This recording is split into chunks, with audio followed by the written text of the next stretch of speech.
My baby and I like new silky sheets every night. He buys me fur and whiskey neat and keeps them coming every week. Ooh, he wants the summer with seas in the summer, and we live by his mother. I keep my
my baby, and I like new silky sheets every night.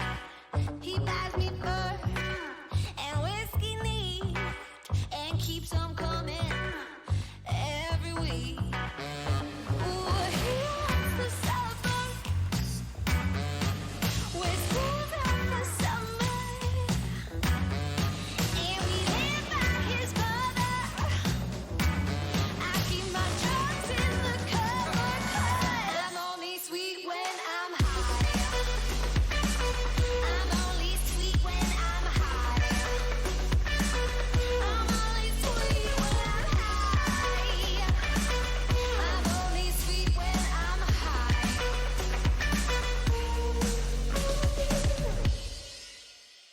In class, I learned a lot. Two pretty boys to pass the time.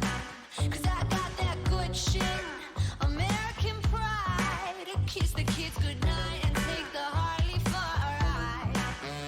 Ooh, he wants the suburbs where school's up for summer, and we live by his mother.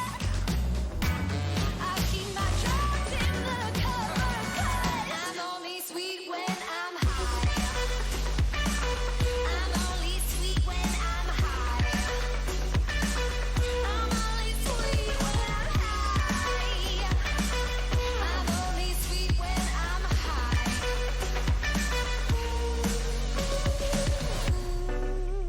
I get so bored, scrub the floors, then get drunk while doing chores. Does he even know me? Ooh, I'm never sure when he'll be home. Get into trouble on my own. I don't get lonely.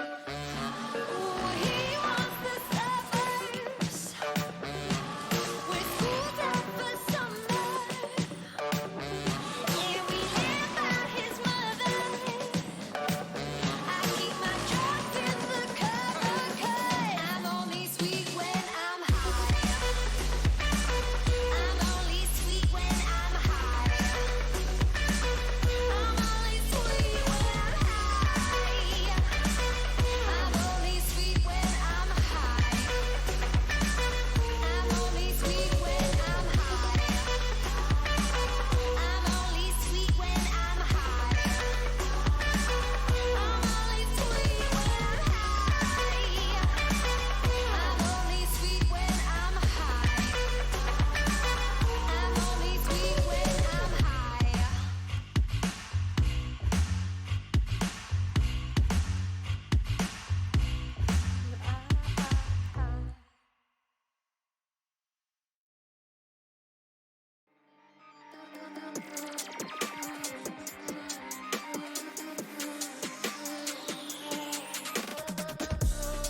When the silence is too loud, I swear I can hear a voice. Left a message in the clouds. They are free to roam above the sea, and their story stays with me like a haunting melody. What do spirits say?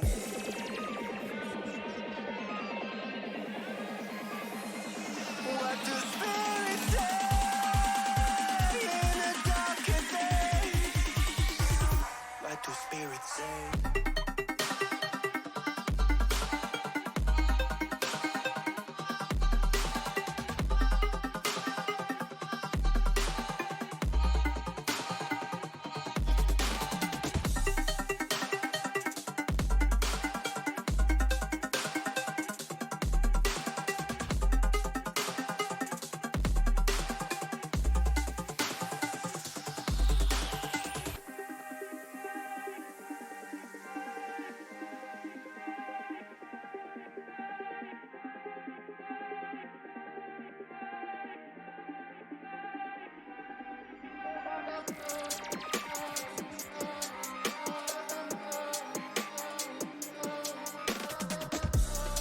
When the mist is all gone, there's something inside the water.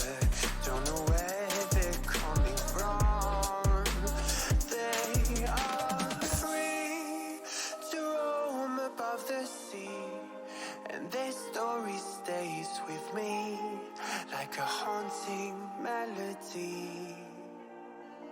What do spirits say?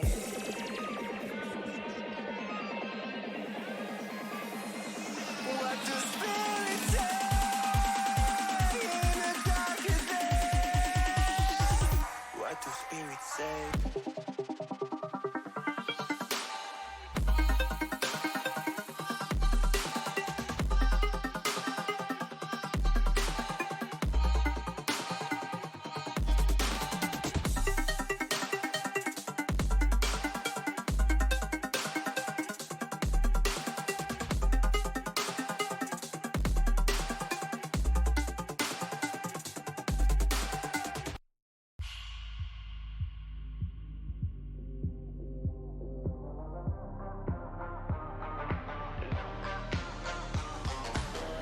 Shadows fall over my heart. I black out the moon. I wait for you to come around. You got me dancing in the dark. I've closed my eyes, but I won't sleep tonight. Baby, you should come with me. I'll take you to the dark side. Me and you and me, do bad things in the nighttime. Baby, you should come with me, and we can kill a light, hit the light, let it black out, hit the light, let it black out. Blackbird, black moon, black sky, black light, black everything, black heart, black keys, black diamonds, black out, black everything, black everything, all black, everything, all black, everything, all black, everything, black.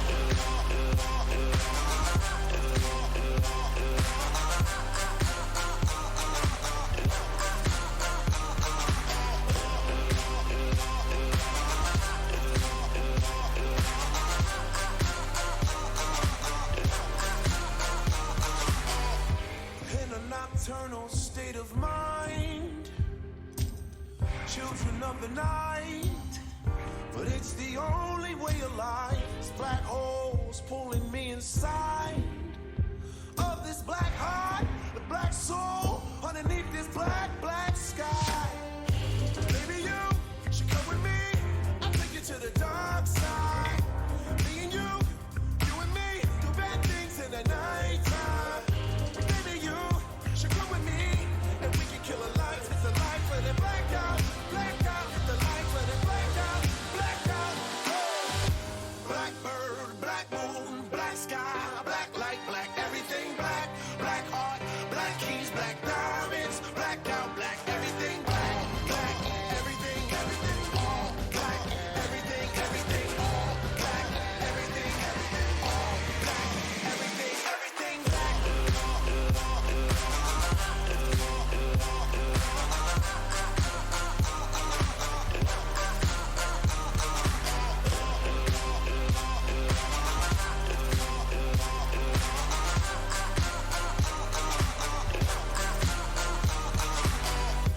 Baby, you should come with me. Me and you and me. Baby, you should come with me, and we can kill the lights, hit the lights, let it black out, hit the lights, let it black out. Blackbird, black moon, black sky, black light, black everything, black heart, black keys, black diamonds, black out, black everything, black.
Mhm. No? Oh, yeah. All right. Hi, everyone. Welcome back to the Reflex Championship Series. Today, we have our second game, which will be happening on the map of Villa between Bane and Machine Soldiers. The first map of the day, the first game of the day, rather, was between Proximity and another team. Proximity came out 7-2, the victors of that game. And we're going to be getting into the second game quite soon between Bane and Machine Soldiers. As I said, we get right into the game, and we're expecting it to be quite defender-sided, as Villa normally is. You normally expect to see something like a 4-2 or 5-1 split, and whatever Ubisoft have done to make the game somewhat more attacker-sided. And we're going to get into the ban phase now. We expect to see usual bans, something like the Thatcher, the Jackal coming out beforehand. You want to have that hard breach denial coming off the board first, which is stuff like the Maverick, the Thatcher. And you normally see that on a defender-sided map like Villa. Instead, we have the Monty ban. So Monty is more so, he's a very good operator at taking control of power positions around the bomb sites themselves. He's quite strong on Villa, especially on AVG, where he can just walk up 90 and get control of that pretty much for free. There's not a lot a defender can really do. And yeah, the Thatcher comes off the board. Unusual for it to be banned by the attacking sides themselves. However, maybe they want to just have it off the board so when they get on the defensive side, they don't really have to worry about it. Or they just don't have strats, including the Thatcher, seeing as it's such a normal ban to have. The Mirror comes off the board now, which is a very usual ban from the attacking side themselves. Mirror, quite strong on this map, strong on pretty much every map apart from really something like Coastline. She's very strong as obviously you get to see through the reinforcements over towards other parts of either the bomb site or the map itself. And the other ban coming through is Kaid. The defenders taking Kaid away from themselves is somewhat questionable, but obviously you still have the ban, you still have the mute, you still have other options for hard breach denial around areas like Trophy Wall. It's going to be a lot harder to get as you don't have those electro claws and anything, but now we'll see exactly how they want to play this. So what bomb site will they be heading to first? They'll be heading to Aviator and Games. And we'll see how they try and set up the bomb site. Looks like a fairly usual lineup of operators, including the double shotguns of the Smoke and the Mute, alongside a Melusi Jaeger and a Valkyrie. So they have some intel. They're doing a bit of a mismatch of every kind of style of defense. You normally have some kind of intel denial, which is provided with the Mute here. If you normally go for one separate thing, so you either go for utility, you either go for plant denial, you either go for intel denial, you either go for all of these styles, but they're just mixing it up a bit in terms of all the different operators that they are bringing. The attacking side are bringing a Zephyr alongside a Sledge and Ash. That's a lot of soft breach, a lot of stuff that they can use to also get hard breach denial off of walls and stuff like that, so that the Ace can get his hard breach down onto these walls. The flank watch of the Nomad is also very useful on a big map like Villa. It's quite a horizontal map. There's only 3 staircases that you can come up, unless you're playing Oryx and you're going to be jumping through hatches, but that is very unlikely unless you would have six-lipped something like it. We see a very default defensive setup, even though they haven't reinforced any of the bar walls yet. I'm sure the Smoke will be running around to do that now, even though the action phase has just started. I don't know whether it's a new strat where you don't reinforce bar, but that's exactly what happens. I've got a very strong hold over towards the north side of the map, and they're looking to try and cut it off here with the Zofia on one of the windows. They're going to go for this kind of north side drone clear and then look for an execute via the areas of 90. There's a drone that's just spotted out the Valkyrie inside of Trophy, and it might even be a kind of Astro style take, I guess, but on a Aviator attack. The Valkyrie's playing quite close on the door of the bedroom, looking to try and find any pick that she can, and that is the first pick, just as I said, onto Creed's the Zofia, and he just peeks the Astro window and finds yet another. That is 2 perfect kills for the side of Bane, and the Valkyrie wasted a minute off the round, and he's already taken 2 members off of the board. The only other attackers are the cut-off attackers. The attackers that have been meant to push these roamers out of their position have not been successful whatsoever, and the round's really going to take a halt from here unless they can find any kind of pick on the Valkyrie. The Valkyrie might try and rotate backwards, and he is looking towards the area of Wolf, where the Sledge did just vault in, but the Ash that was on the stairs a while ago has vacated the area, and is now inside of Kitchens. They're going to try and look keep going with this north side push, but being down 2 men is going to be quite difficult for them to overcome. So it is a half of the round going now. They're just about getting towards 90. So 90 is the next part of the map they're going to look to try and take control of. And if they do get this part of the map, then it is somewhat winnable. They have got a Jaeger below, and there are 3 people on the bomb site itself. Likely the Valkyrie looking for some kind of flank. Yeah, she's around the main stairs right now. Not necessarily a flank, but just holding another of the power positions for this bomb site. Looking to get the vault wall open, and that does get impact tricked straight away by the Malusi, and the Jaeger is coming up the stairs here. And Knight takes out one of the defenders, and the Jaeger gets taken out. The Ash on Sledge on very low HP. The Ace is on full. So the Ace is likely going to be the one trying to get onto the bomb site first. The diffusing case is in the hands of the Ash, and the Ash just gets sprayed through the smoke, and the Maestro picks that up. The Ace also falls, and now the only one left is the Sledge, who is inside the bomb site itself, but he does not find any kills on the bomb site. The Maestro is the one to take his head clean off with the 81 bullets of the Alder, and that is round 1 going in the favor of Bane. They did reinforce those bar walls in the end, and they did actually manage to get into a winnable situation there, and they did exactly that. So now we're going to get into the second round. We'll see what happens in terms of the adjustments that they're going to be taking for this second round. That first round was pretty conclusive for the side of Bane. They managed to get 2 quick picks early on with the Roma, the Valkyrie, I believe on... the Valkyrie managed to pick off Creed's first, and then picked off a second member that was repelling on the Astro window. And the round didn't really fall apart from there, because they did manage to get it back to a 3 versus 3, but the way they went onto the bomb site wasn't conclusive at all, and they managed to get them picked apart. A good reinforcement coming out first from the Ward, and something you often see in ranked is they only reinforce that middle wall there of the Astro to, I believe, trophy or statuary wall.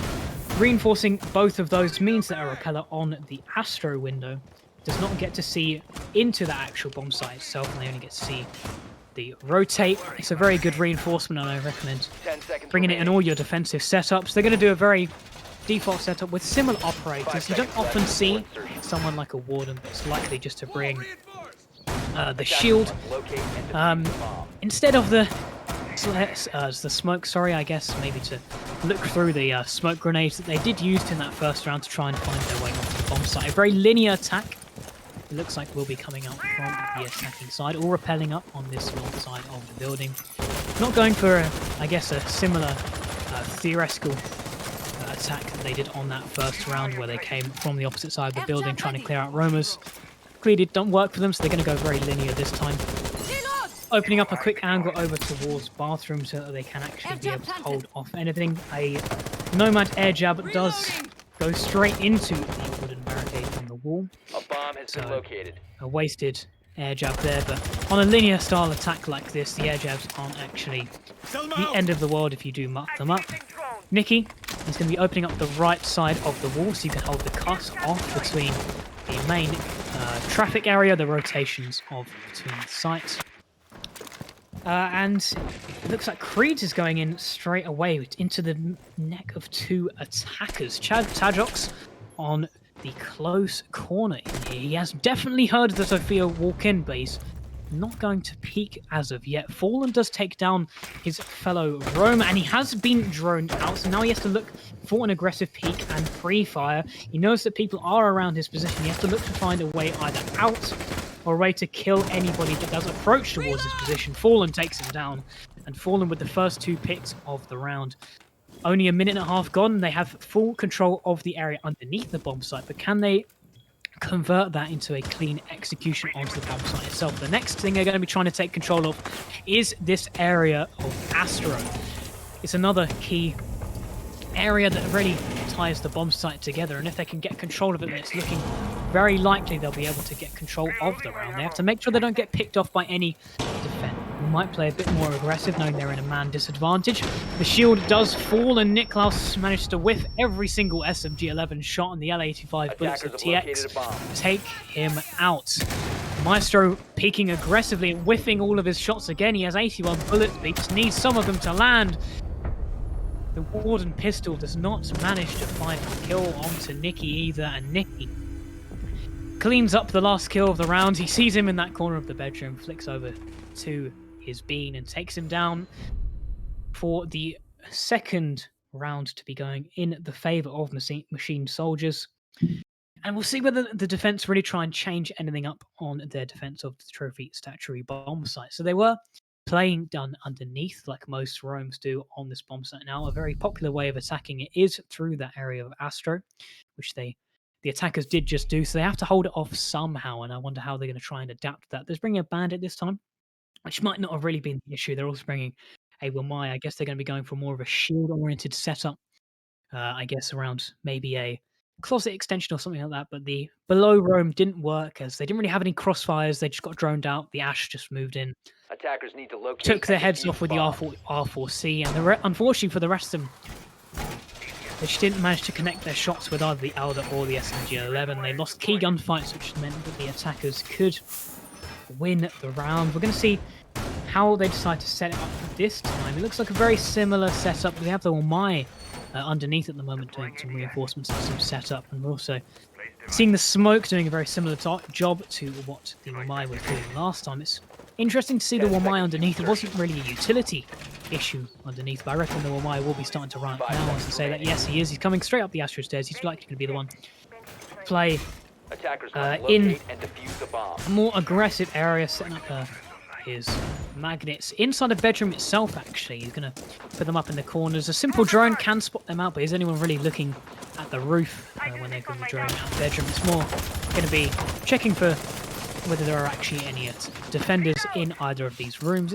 They're not going to be playing an aggressive closet hold, which you usually see a Wamai paired up with. They're instead going to be playing a bit more conservatively as they were last round. Let's see whether the air jab does go into the right place. Yes, it does. And the Ash opens up the barricade on the site itself.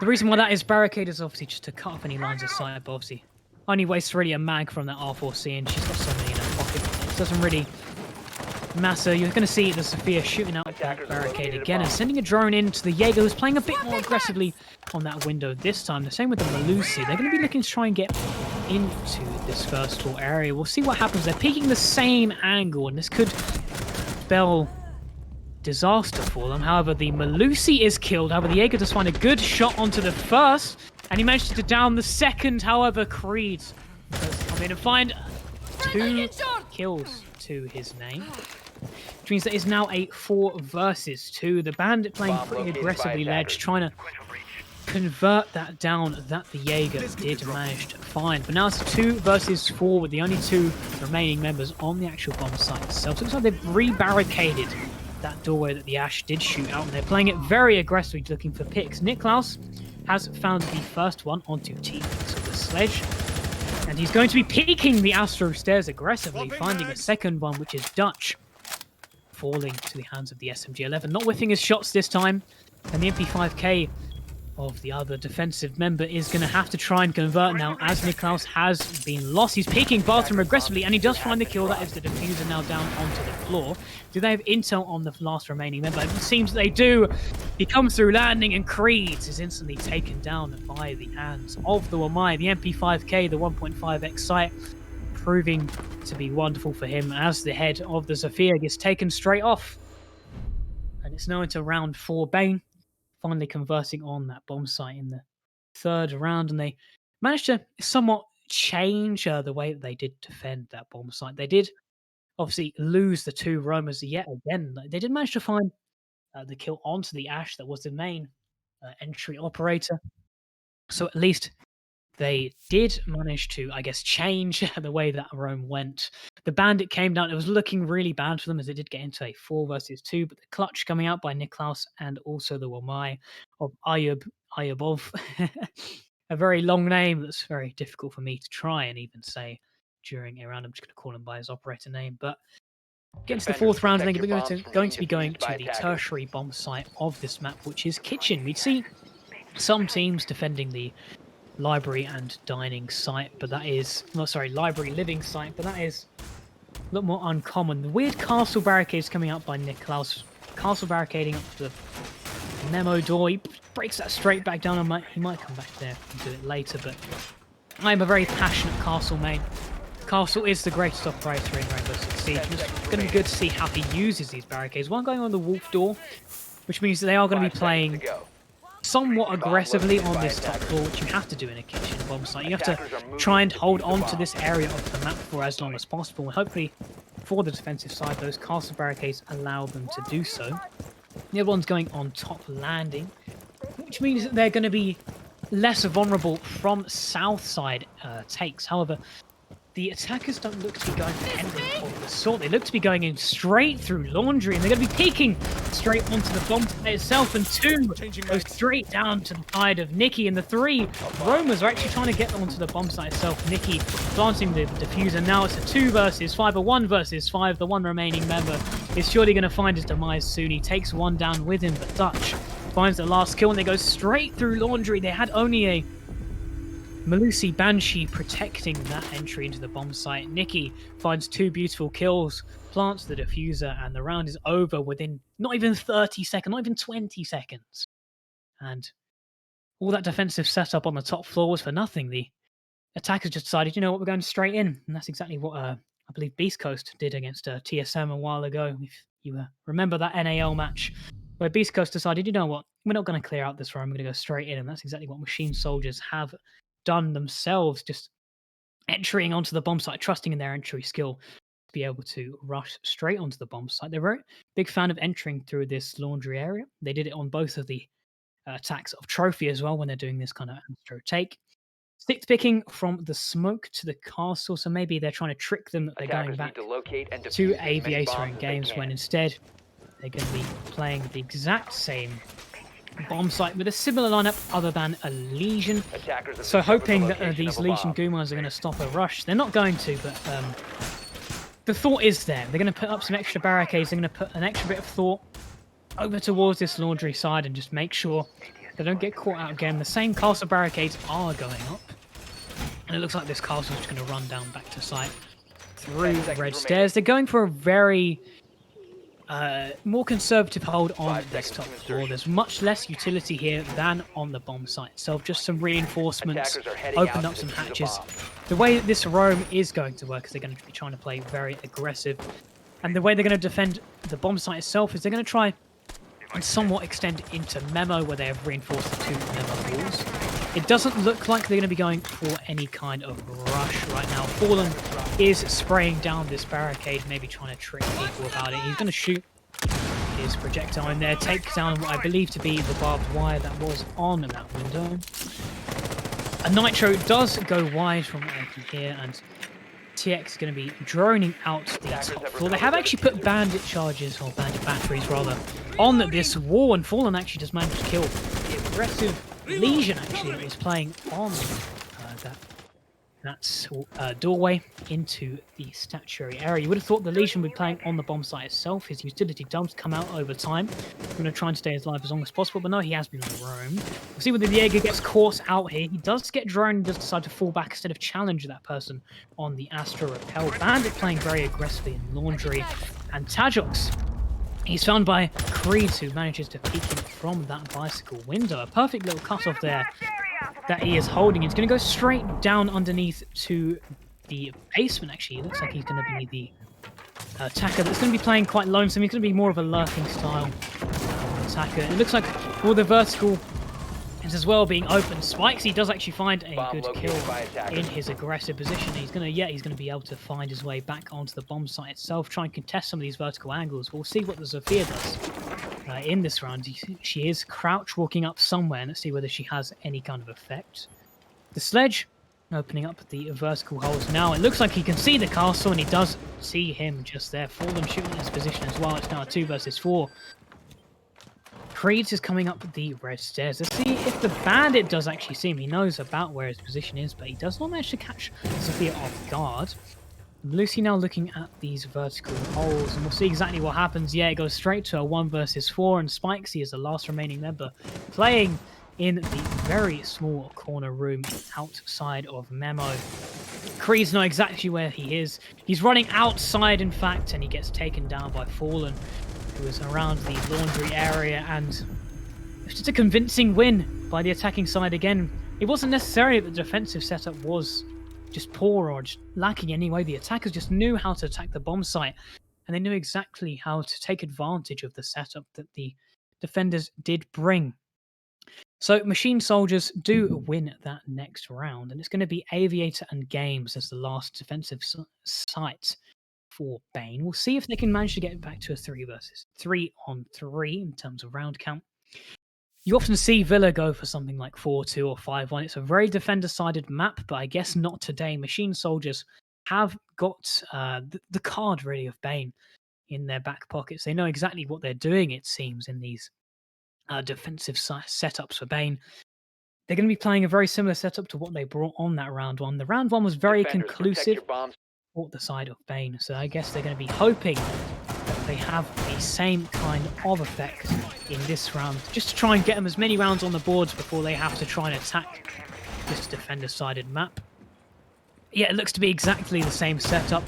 Bendis, who was on the Valkyrie in the first round, he might be looking to make a very similar kind of effect as he was in the last round on this bomb site, where he did manage to find 2 kills that really 10 seconds. converted the round for Bane. Obviously, they did manage to somewhat level out the player count 5 in the seconds to first go. round. But the anchoring setup was actually pretty good in terms of Attackers what must locate holes they and had defuse the towards the aviator side from the areas like far, where the 81 bullets of the Alder could show its effectiveness. Fallen and Creed's running out onto the map, shooting the default cam. They're going to be going for this north side take yet again, where they have set up some stuff on the defensive side, but no, they're actually going to be going for a study take. So what do they have set up on the main stairs? If they have a shield and an ADS, that is basically what you normally see, but no, they actually have absolutely nothing set up around that main stairs area. Just some feet holes to be used on that long hallway. So if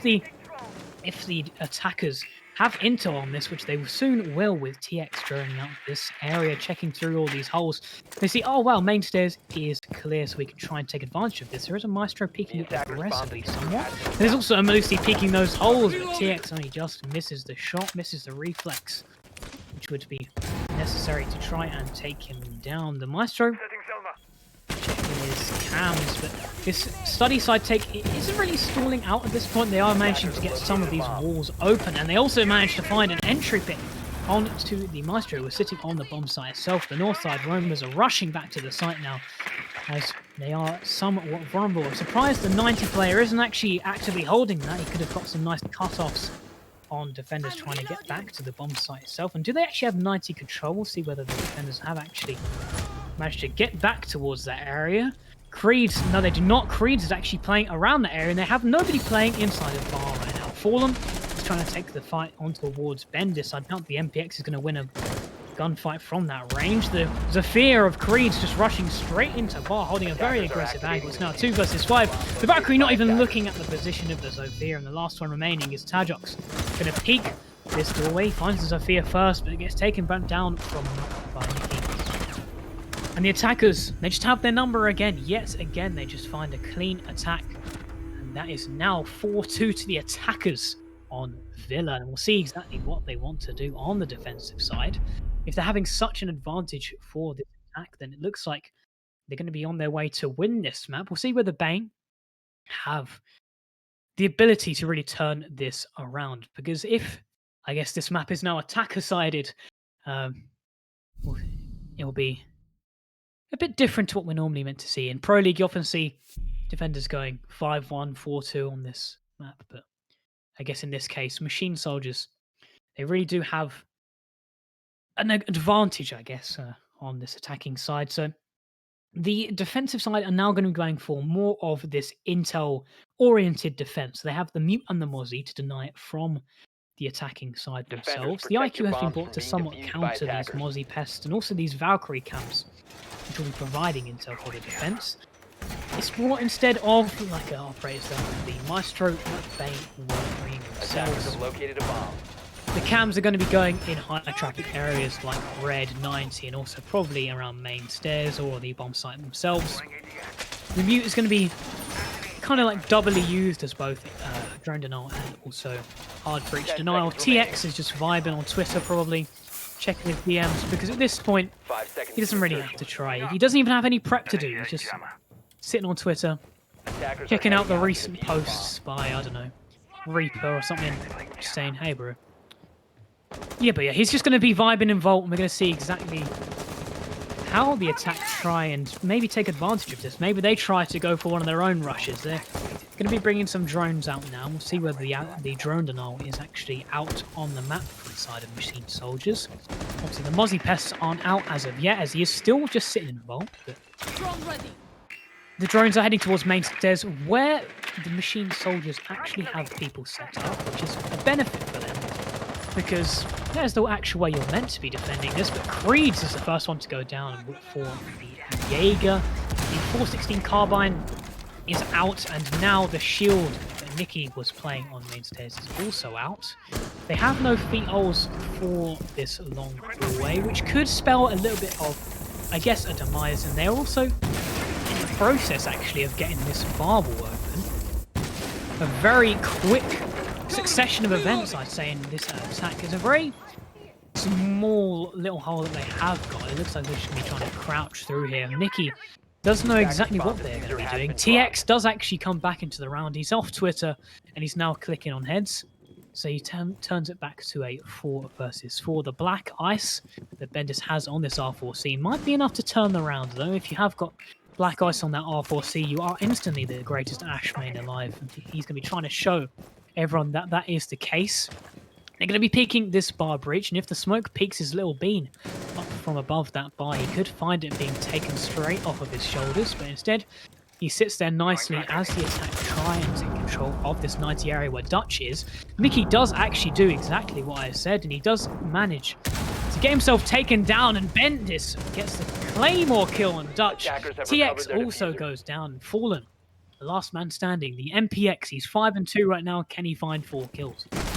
He peeks into bar and he instantly gets beamed by Bendis. The R4C Black Ice is clearly too powerful for him. And the MPX, the Valkyrie, has just not strong enough to contest himself being wallbanged by an R4C. So the attack actually coming out on top in that defense. The defense wasn't really weak itself. It's just the fact that the IQ went down below, and the IQ was really the downfall.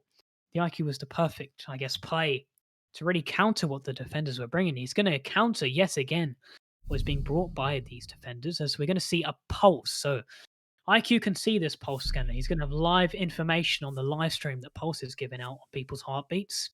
We're trying to get him through the floor with the pistol. If he does one tap him through the floor, then going to be requesting the Moss afterwards. But, we're going to see exactly what he does during this round. But the attack is going to be very much go above, do that play, and see whether you can find your way onto the bomb Attackers site. I need doubt to we're going to locate see and any kind defuse of rush bombs.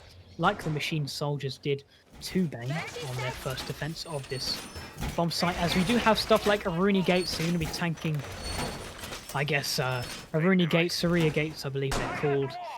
Or you're going to be throwing utility, which just gives the defenders key intel that you're just going to be going through there. If you throw a flashbang, you burn a gate, the defenders are going to instantly look towards that position. You're going to get mowed down coming through the same doorway, which I'm surprised didn't happen to the 10 seconds Machine to go. Soldiers, but because the defenders just weren't looking at anything, they were just vibing on site. 5 seconds to insertion. A very similar setup for the defensive Attackers are side moving out as to locate was a bomb and defuse it. Bane. They're going to be reinforcing some walls upstairs. I'm actually going to be playing it more aggressively. TX is going to be opening up a couple head height holes for himself. And he's also going to be Bomb opening located by up attackers. one of the hatches around laundry, so he can play aggressively in kind of bedroom.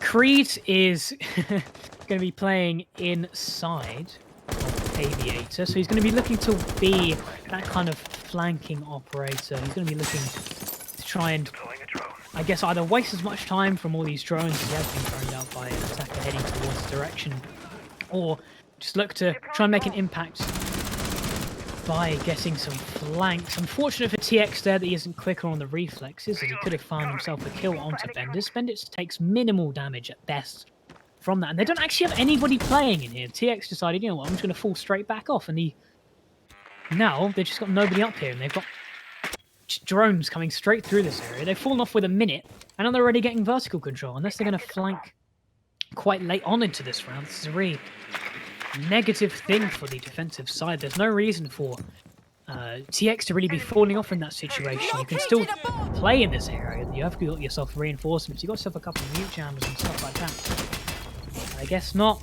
Creed does actually find the first ball, which is likely on a flank. The Nitro Cell does go wide, and TX is also on this flank here, so it looks like to be a double-pronged attack from two different floors. We're going to see exactly what happens here. Bendis is somewhat vulnerable if he is going to be checking all of these holes, and TX instead actually finds Spikesy, and Bendis also goes down on the side of Mickey. TX drops straight back down again. Whilst they do have control of the top floor, now they don't have any of their soft breaches, and they don't have anybody to really be watching these flanks. Spikesy did have those air jabs starting to shoot him out, but he was unsuccessful in that matter. Now Niklaus is going to go upstairs. He's going to look to find as many picks as possible before they actually try and do any kind of execute. But it's a 2 versus 5. The only person that's really been lit up is TX, and also the heartbeat scanner of Dutch. They know exactly where this ace is, and they're going to look to be congregating around his area. They do kill the IQ. The IQ likely knows where this pulse is, but the IQ can't really do anything about it. The 556 Commando's bullets make a lot of noise. TX almost finds the kill onto him. Unfortunately, he does not. As the IQ is going to be peeking it again. Does not find the kill again. Mickey finds the kill onto the ace that the pulse was scanning. And TX does clean up that time when the IQ is prone. And that is another flawless round. And that is this time for the defensive side on their second attempt of playing. Well, not necessarily second, but on their attempt of playing this kitchen bomb site on their second defensive round. We're going to see where they go back to. They're going to go back to Aviator and Games. A lot of teams, they don't actually value the trophy bomb site anymore. It's become very out of favor, especially in areas like T1 and T2. In fact, it's actually become the tertiary bomb site for some of those teams. Some of them are preferring this kitchen bomb site now that they know that trophy isn't actually the bomb site itself, and the Astro attack for the trophy bomb site is very, very potent in lots of strat books of attacking teams. It's 5-3 in round count in favor of the defensive side, and they're going to be going back to the strongest bomb site on this map, well, arguably at least, and it hasn't been for the defensive side so far. They did lose their first round on this bomb site. I guess they're going to be making some changes. Dutch is on the Wamai this time, which I guess was somewhat of an issue, but more so the issue was that the defense just really fell apart when they just started getting picked off. And they also managed to get the bar wall open incredibly quickly because they sent that IQ underneath. They're going to be doing something very similar. And TX is actually underneath right now, but he's going to be running around that north side. Dutch is going to be the one who's going to be playing on the main stairs shield this time. So hopefully, for his sake, that it doesn't go down too quickly, as he will be providing some magnets. He's going to likely have 2 or 3 ADSs around his position. And it looks like the defensive side are going to be going for a very flank-heavy hold, which is something you don't often hear people going for flanks constantly. But the fact that the Mozzie is in the basement trying to avoid as many drones as possible means he's going to be looking for these flanks. The air jabs have been somewhat non-existent in this game so far. The Spikesy just really, I guess, either hasn't been throwing them out or just hasn't been catching anybody. They're going to be holding off different areas, and drones have actually spotted TX on his way up the red stairs.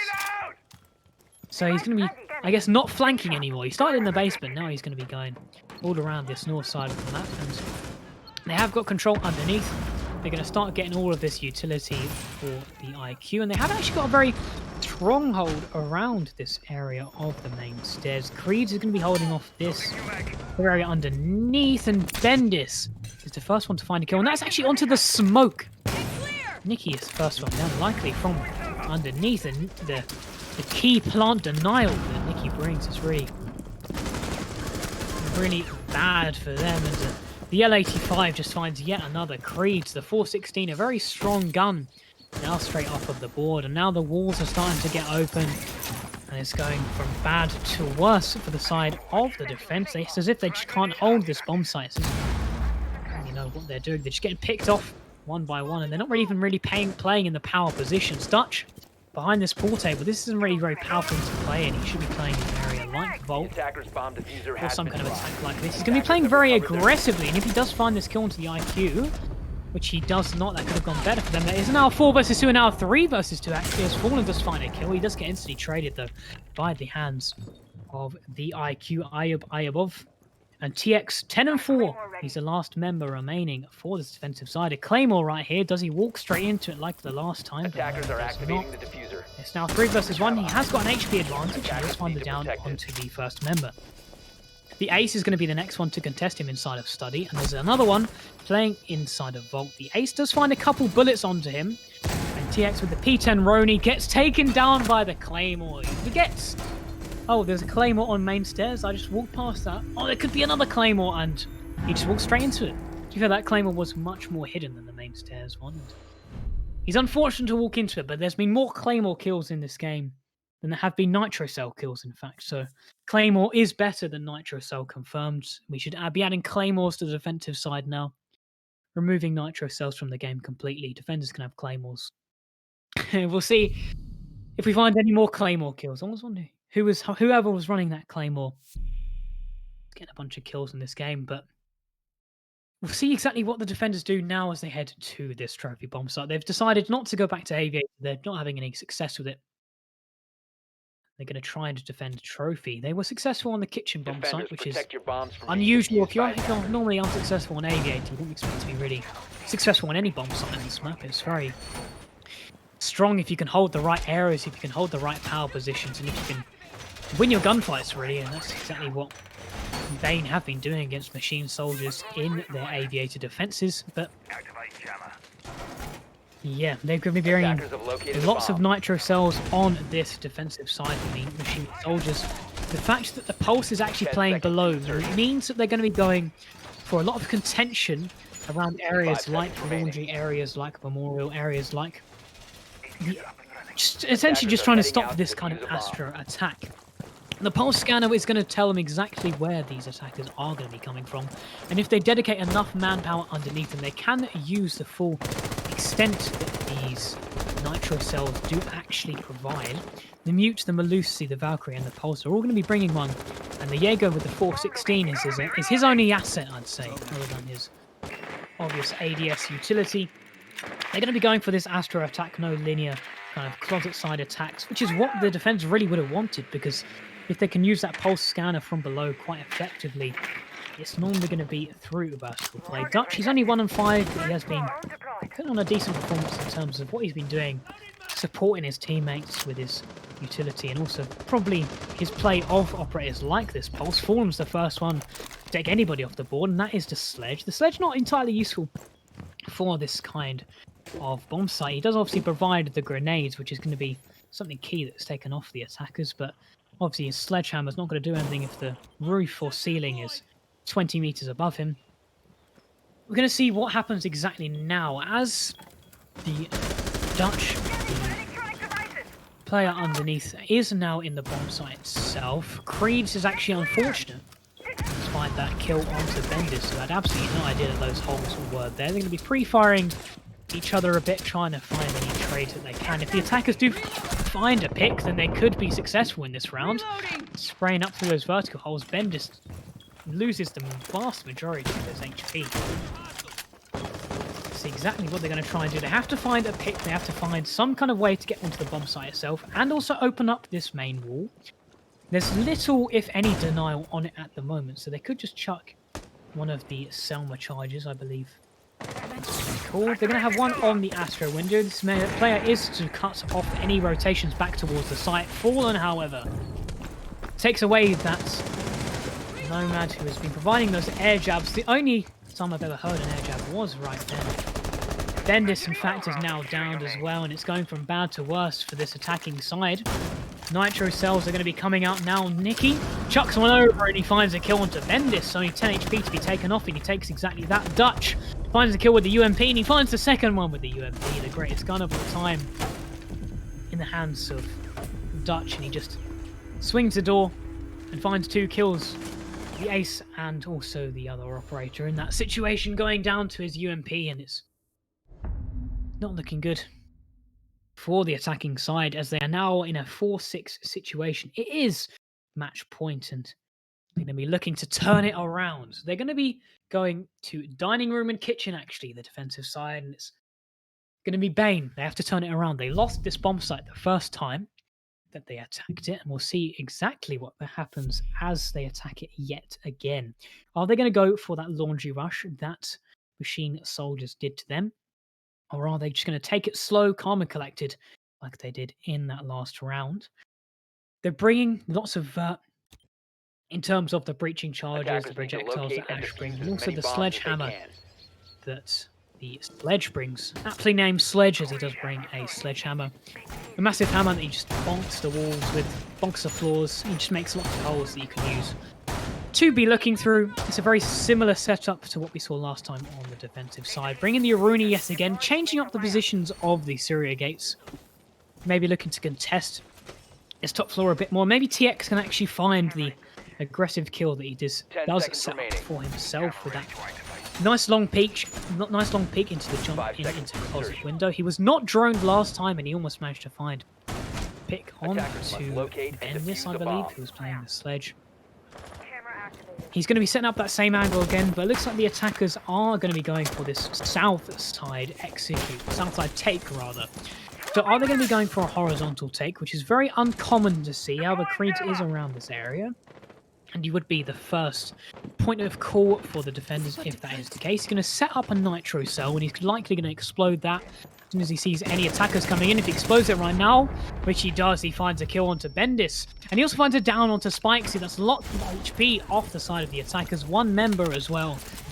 And they haven't even managed to get into the map itself. They have been stopped right at the gates by Creed, who's now 8-0 and 5. Could be 9-0 and 5 if Spikesy did go down, but he only has 10 HP, so there's not a lot he can really do. Peeking into Bar, but he doesn't actually see where the Malusi is. The Malusi is whiffing all of her shots, but Zofia whiffs all of them back.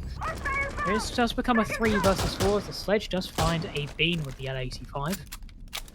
So it's a 4 versus 3. It's only 10 HP on one of the attacking members though, and they have very little control a minute in. They don't even have control of the entire top floor, which is what they did somewhat have in their last attacking round. They're going to be pretty much face-checking all of these angles. They only have 1 drone left, in fact. Really poor drone economy by the attacking side. They're going to be forced to face-check everything. And if the defenders have been counting drones this whole time, they're going to know, oh yeah, we can just sit in a corner. They have no drones to be able to check us. They're going to be face-checking. It's going to be beneficial for us. We can look to find more kills. But they're not going to be doing that. They've given up the entire top floor.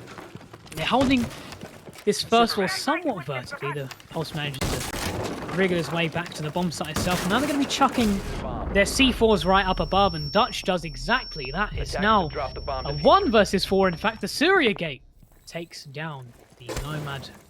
Niklaus shoots a Valkyrie camera, but that's the only thing he's going to be shooting in this round because it's a 1 versus 4.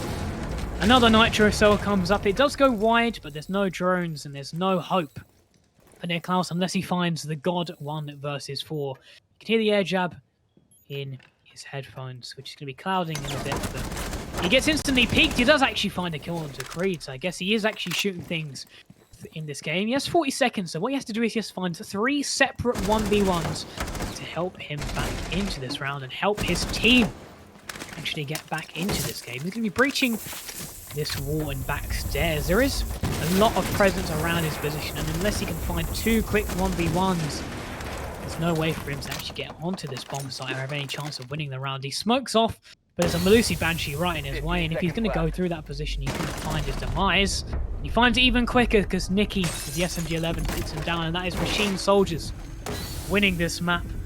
Villa going straight into the defensive arms. And Machine Soldiers, they won their attacking side, they won their defensive side. It's a 7-4 win for them. Lots of members going positively on the scoreboard.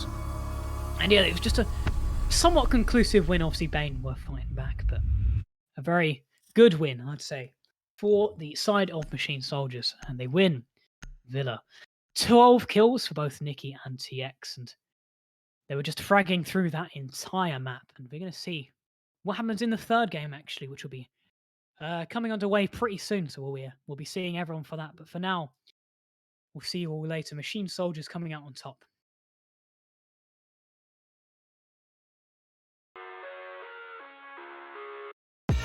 I live inside my own world of make-believe.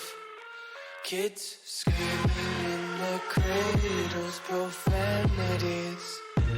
I see the world through ice covered in ink and bleach. Cross out the ones who heard my cries and watched me weep. I love everything. Fire spreading all around my room. My world's so bright, it's hard.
Content, hold your breath and feel the tension. Devils hide behind redemption. Honesty is a one-way gate to hell. I want to taste consumption. Breathe faster to waste oxygen. Hear the children sing aloud. It's music till the wick burns out.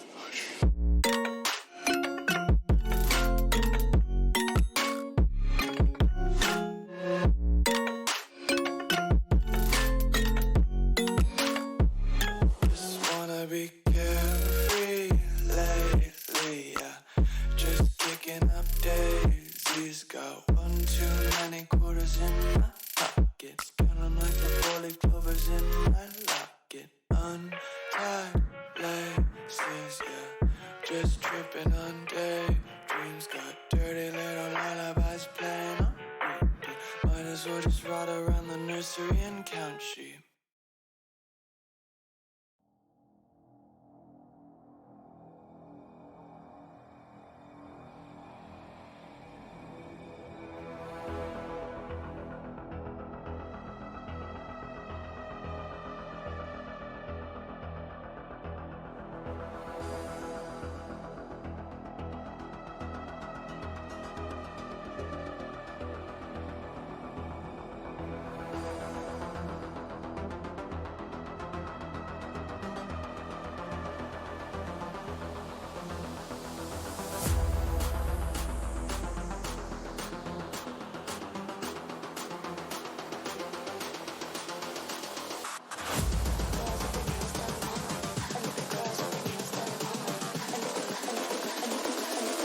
Girls with their nails done now.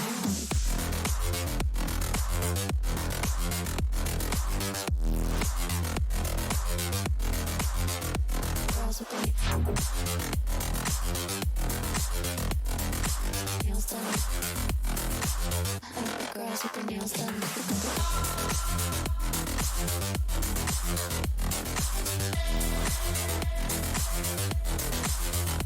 Girls with their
girls with their nails done now.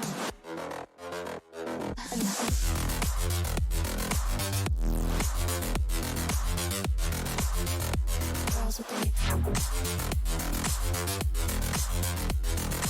nails done. Girls with their nails done.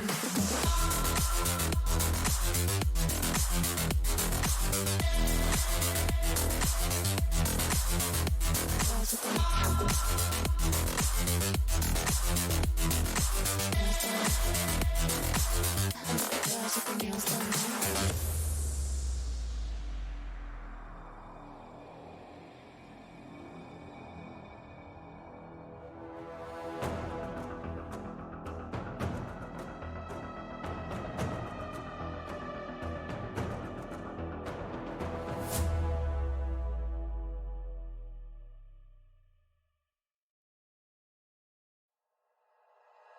Like you, be strong to hold the powers of the sun.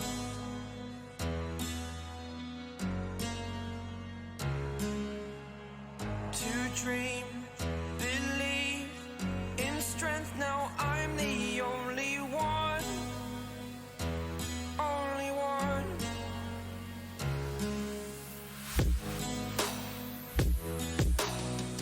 I was an ordinary boy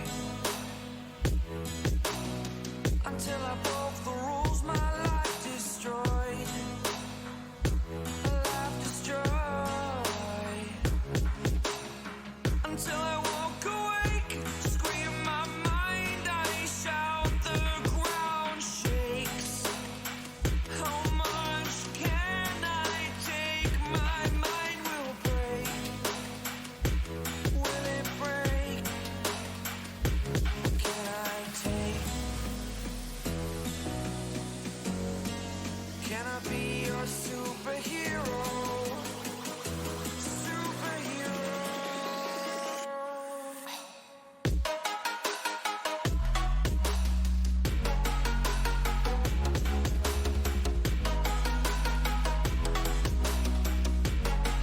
Can I be your superhero? Superhero. Superhero.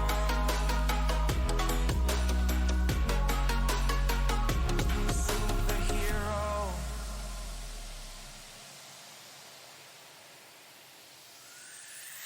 Fly away. It's the first time of today. Today. To dream, believe. You are the strength, you're all I need. Need. Oh, gonna give it a shot. Only one of me to shield you all from the enemy. You're a superhero. You're a superhero.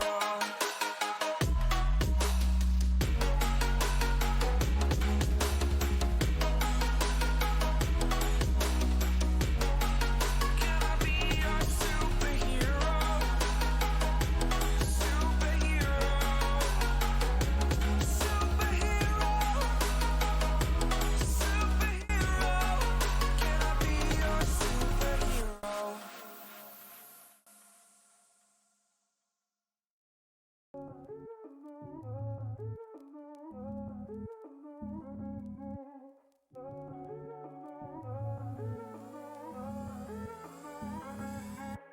This fire in my head got me on edge. I'm going out tonight. Faded on a thread. Don't know what's next. I wanna feel alive. I kissed a stranger in a white dress. She put a crown on top of my head. Said every king needs a queen in his bed. I said, hey girl, I'd like to stay here for a while, just you and I. Far from the places we can't get away from. She said, hey boy, I like your style. I'll let you play me for a while. Play me till the sun rises. Play me like a violin.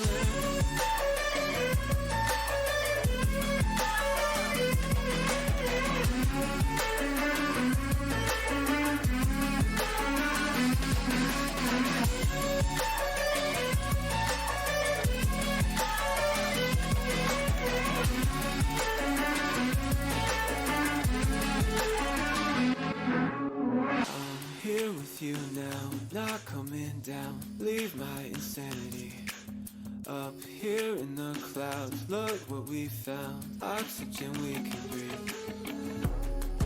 Let the madness slowly undress. Rip the mask off over our heads. We can dive down deeper instead. I said, hey girl, I'd like to stay here for a while, just you and I. Far from the places we can't get away from. She said, hey boy, I like your style. I'll let you play me for a while. Play me till the sun rises. Play me like a violin.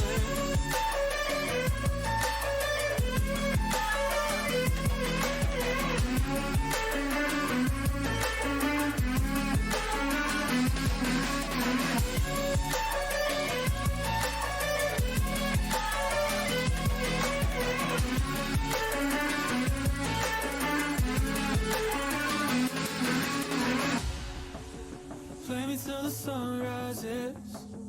Play me till your hands give in. Play me like a violin. Play me till the sun rises. Play me till you can't hide it. Play me like a violin. Play me till the sun rises. Play me till your hands give in. Play me like a violin. Play me till the sun rises. Play me till you can't hide it. Play me like a violin.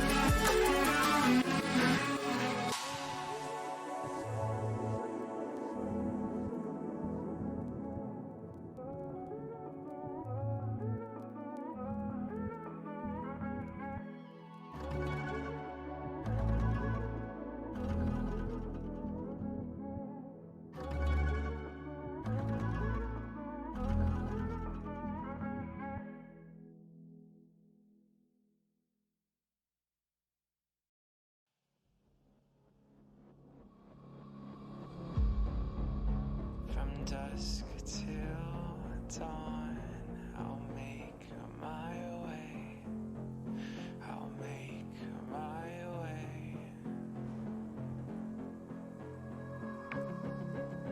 Before I'm gone, I'll make my way. I'll make my way. Give me your tears, I will make fire from them. Give me your pour, I will make gods of them. Give me your wish, I will make truth of it. Give me your chance, and I'll do all of it.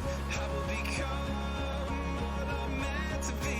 I will give up self-made boundaries. I will live in the world I will make. There is no doubt I will make my way.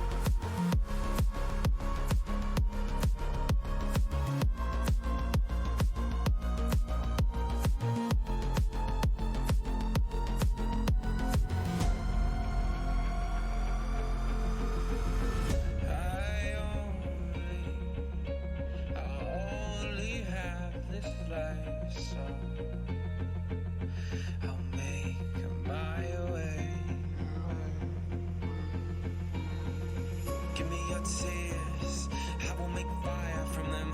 give me your pour. I will make gods of them, give me your wish. I will make truth of it, give me your chance, and I'll do all of it. I will become all I'm meant to be. I will give up self-made boundaries. I will live in the world I will make. There is no doubt I will make my way.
The world was new, something true, the thrill of youth, we were proof. The strobe lit rooms and dirty bars, spending nights inside our cars. We were right inside our hearts, but we fell. Oh well. We raged and burned down places back when we were young. A breeze smoke into our faces back when we were young. Freshly faded, just emancipated, too blind to realize we were changing, moved to different places in time. And all these strobe lit rooms and dirty bars, spending nights inside our cars. We were right inside our hearts, but we fell. Oh well. We raged and burned down places back when we were young. A breeze smoke into our faces back when we were young.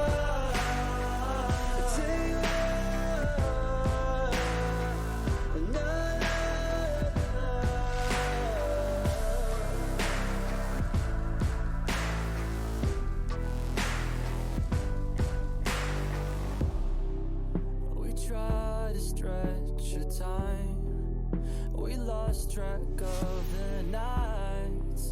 We slept away the days and hoped we'd never age. In strobe lit rooms and dirty bars, spending nights inside our cars. We were right inside our hearts, but we fell. Oh well. We raged and burned down places back when we were young. A breeze smoke into our faces back when we were young.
wrongs.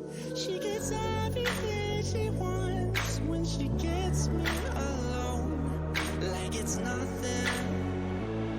She got two little horns and they give me a little bit.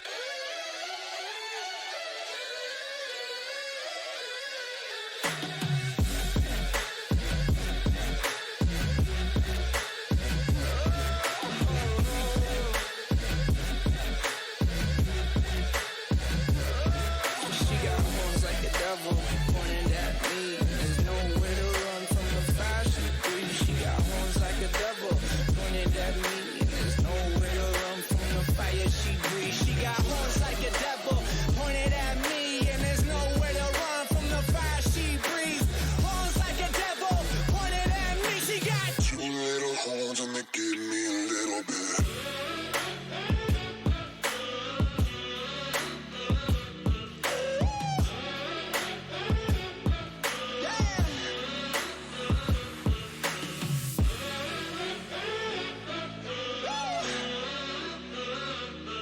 Come on!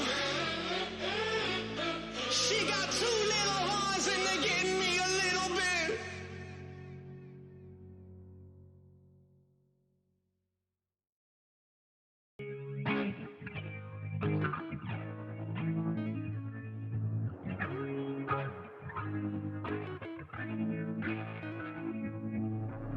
I saw you standing there and I knew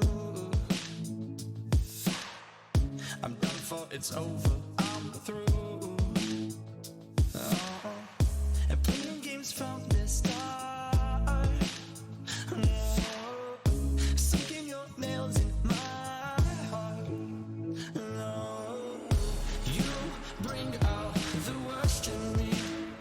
Oh, you bring out the worst in me.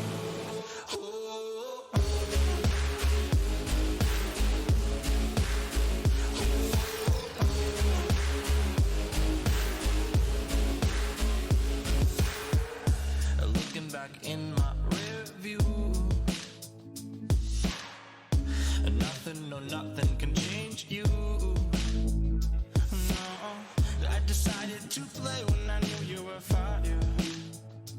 No, it started off warm, but now I hear the choir. Yeah, who do you think you are? Leaving your keys in my car. No, you bring out the worst in me.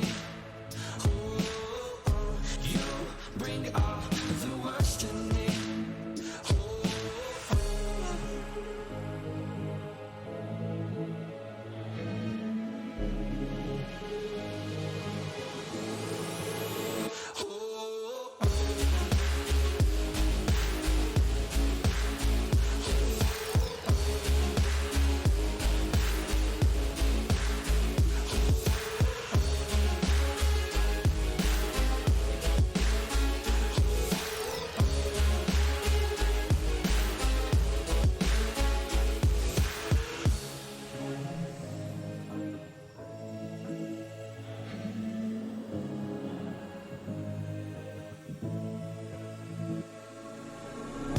You bring out the worst in me. Oh, you bring out the worst in me. Oh, you bring out the worst in me. You bring out the worst in me.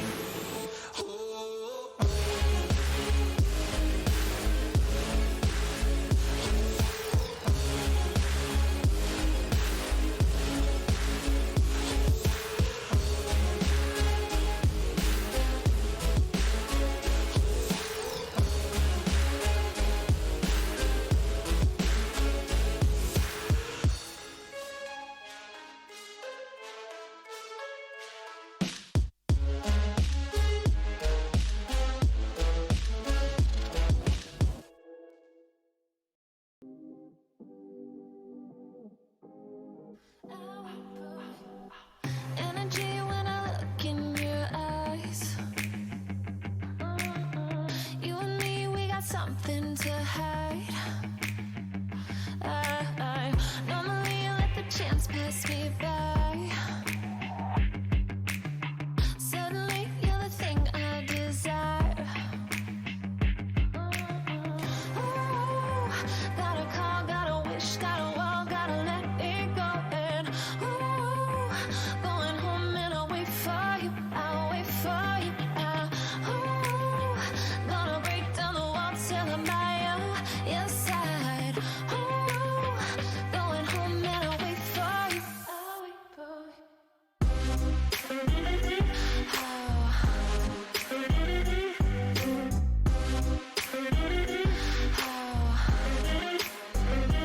wait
hold my heart.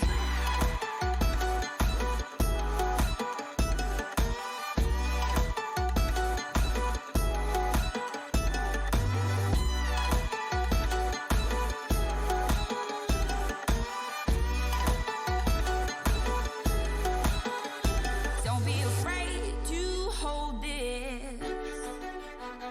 Even the thorns have roses. Been on this road and come this far. Don't need a man to hold my hand. I just want one to hold my. Want you to hold my heart. Want you to hold my heart. Want you to hold my heart. Want you to hold my heart. Want you to hold my heart. Want you to.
Hello everyone and welcome to the third game between Nitrogen and Sam Clan. We're going to be on Oregon, unfortunately. Obviously, we all hate Oregon, but unfortunately we have to watch it because it's a good map.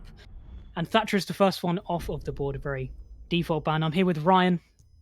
Hello. An Oregon game, a Thatcher ban, a regular T4 match, it seems, in Reflex Championship, the third match of the first play day. I believe the first match was not streamed, the second match was a solo cast by my wonderful co-caster Cheesy, and now I'm here to take the burden off Cheesy's back for the second map, just so he doesn't die. Yep, just so my voice doesn't get even more dead than it already is. But the next ban we see already is the attackers deciding, you know what, we don't need Ivana, so we're going to take that straight off the board. It's quite unusual for the attackers to take something that really complements themselves off of the board, but you know. I mean, it's useful. Habana's a lot stronger, a lot more flexible within her new changes. Or not exactly new, but the way she is now to what she used to be, where you can adjust the amount of pellets from the highest amount, 6 to 4 to 2. Really good for opening hatches. Jaeger being taken off the board, quite an interesting one, especially on a map like Oregon, very util heavy. I want to see how that is played out. I believe that was Sam Clan's ban. And then Melissa off the board, fairly standard ban. People don't want to deal with her. But what I want to put out is possibly a 6-pick by Noctua onto the Mira. That would be very, very interesting to see. It looks to be a top floor hold. Aside from that, nothing too interesting. Unfortunately, the 6-pick isn't used. It's used, but it's not from to it. It's not to a Mira, so it's actually off a Kaid, which I'm not particularly sure about. It's off Kaid to the greatest operator of all time called Castle. Castle is just a beautiful guy, a beautiful operator, a beautiful man, bringing beautiful barricades, and that's exactly. Still no Mira. Hey, no Mira, but got the Castle this time. He's obviously gone off from the Kaid. Now, you would think the Kaid would be used on somewhere like Attic, somewhere like the game's wall. But it looks like they're going to be going for more of an extended setup into Trophy, where the Castle's going to be a lot more effective than that Kaid will be. They're going to use the Wamai there. Obviously, there's being no Jaeger is a big downfall, I guess, of this. Because you would also want to combat, have the magnets alongside those ADSs, but they're going to bring the Aruni instead and hope that the gates are going to take up a decent amount of utility. Well, Cheesy, what it looks to be is a bottom floor extend. You saw Castle just dropping down kind of towards that bottom floor. And now I'm kind of interested to see that there's no denial whatsoever. So usually in these kind of roam strats, you'd see usually a mute, or maybe at least the Kaid, but just I'm not sure about whether this castle is kind of in a legitimate position to be picked out here by SamClan as or Nitrogen 7 actually, as Encrypt. Oh my god, I'm losing my words today. As Encrypt slowly gets into an engagement as Jokers takes him out. Actually, it was Rikaz. As we get that first pick, that's a good advantage for SamClan, although it is not as influential as it might be. Arya getting a trade straight back onto Jokers. That's your Sledge, that's your Soft Reach taking out. Nos J is currently taking an aggressive stance, and he takes out Kiddo. 140 into the round, and it seems to be just a bit of a tennis match, kills-wise. Trades coming out back and forth. Yeah, definitely. It's a 4 versus 3, so we'll see exactly what happens for this attack now. The extended hold didn't really go that perfectly. As you can see, the attackers do have control of that attic, and are now going over towards areas like Big Window and White, and also holding off this game's breach, actually not going over there, but the extended hold didn't work. The castle barricade got sledged out immediately. The sledge did get traded, but he did manage to also take the Wamai down Bomb with has been him. located. And then also the sphere was picked off. They have actually got this main breach open now, but the 81 bullets, the Alder, Noctua taking down Wurt from SamClan, and it means that there's just 2 attackers remaining.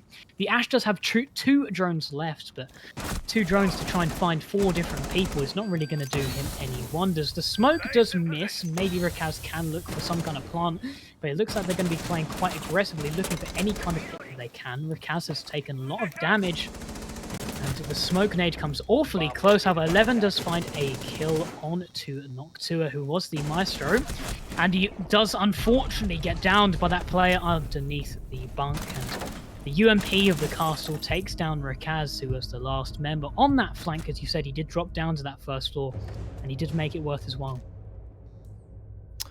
Strong round, all in all, from Nitrogen there. Very aggressive positioning from people like Nosj. Just to kind of keep them in that round. Noctua got a pick there as well. Some just, I feel like they really won that round based off good picks instead of good strategies. I feel like that strat is possibly a bit weak. It might be having their cake and eating it too.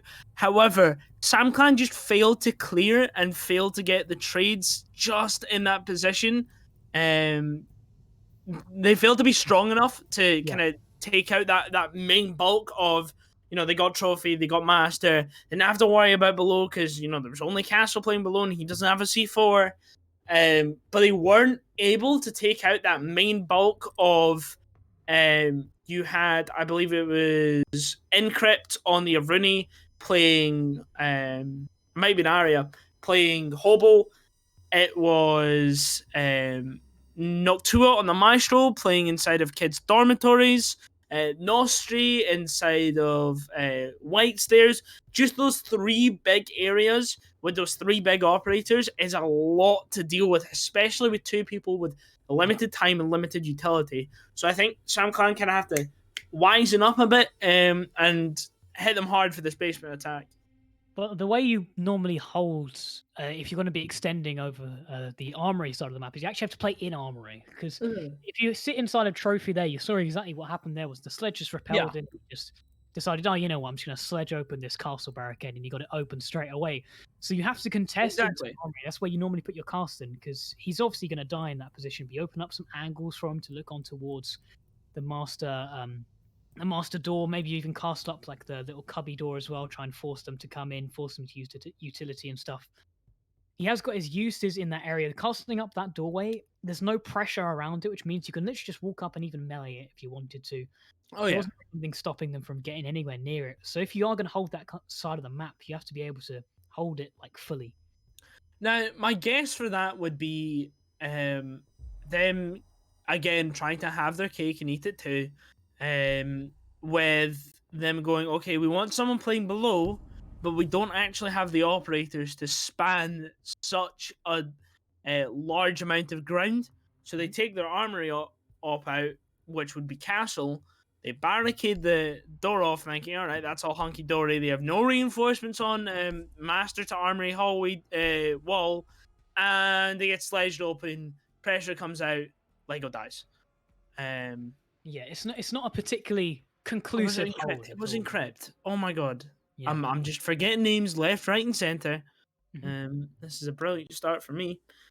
However, I believe it goes into a full rehost now, as two of Nitrogen 7's players cannot connect. So you will be with our beautiful avatars for a short period longer. Yeah, I want to. Yeah. Yeah. Yeah, we're actually gonna take it to a break now, as it gives our voices a rest, and production is kind like that. So don't go anywhere, as we will see you soon.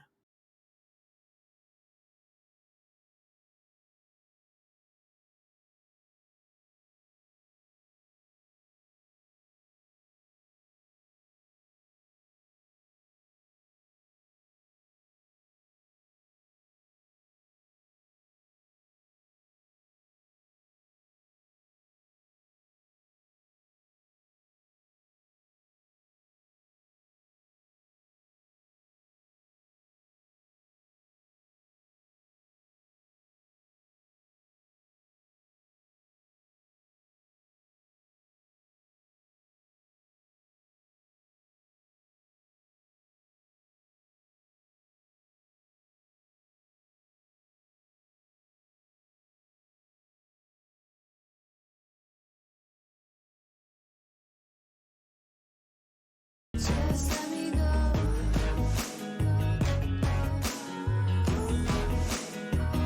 Just let me go.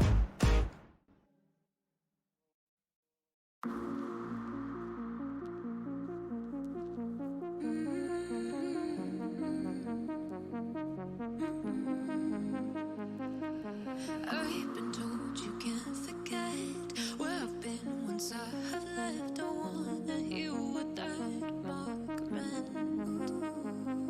There's nothing subtle, nothing odd. Hate me or love me, I'll drive you wild. Let it all go, give it to me. I wanna hear you scream, scream out my name. I wanna hear you scream, like I can't be replaced. I need to hear you scream, scream out my name. I need to hear you scream, like I can't be replaced.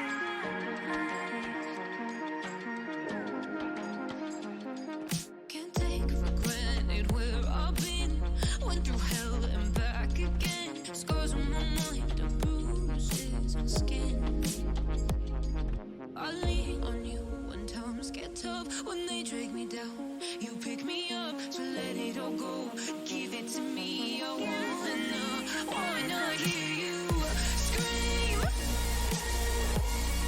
scream out my name. I wanna hear you scream, like I can't be replaced. I wanna hear you scream, scream out my name. I need to hear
look into your eyes, they tell no lies.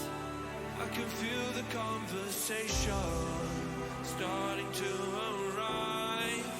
I'm a living legend. I'm a broken man. Who are you? So who are you today? Everybody's got demons, and sometimes they take control. Everybody's got demons, sometimes they got to go.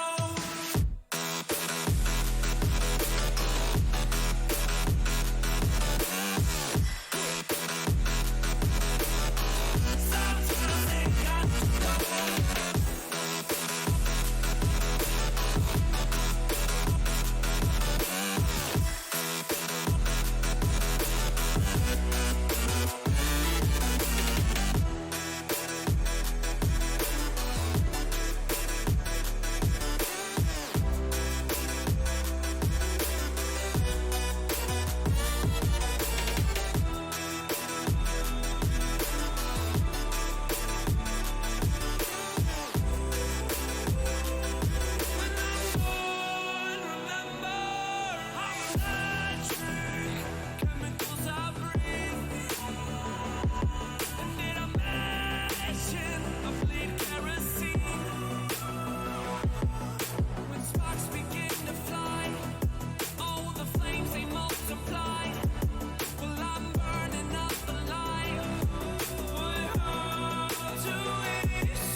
Everybody's got demons, and sometimes they take control.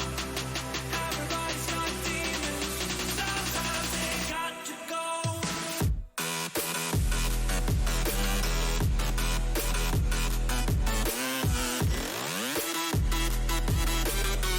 Sometimes they got to go.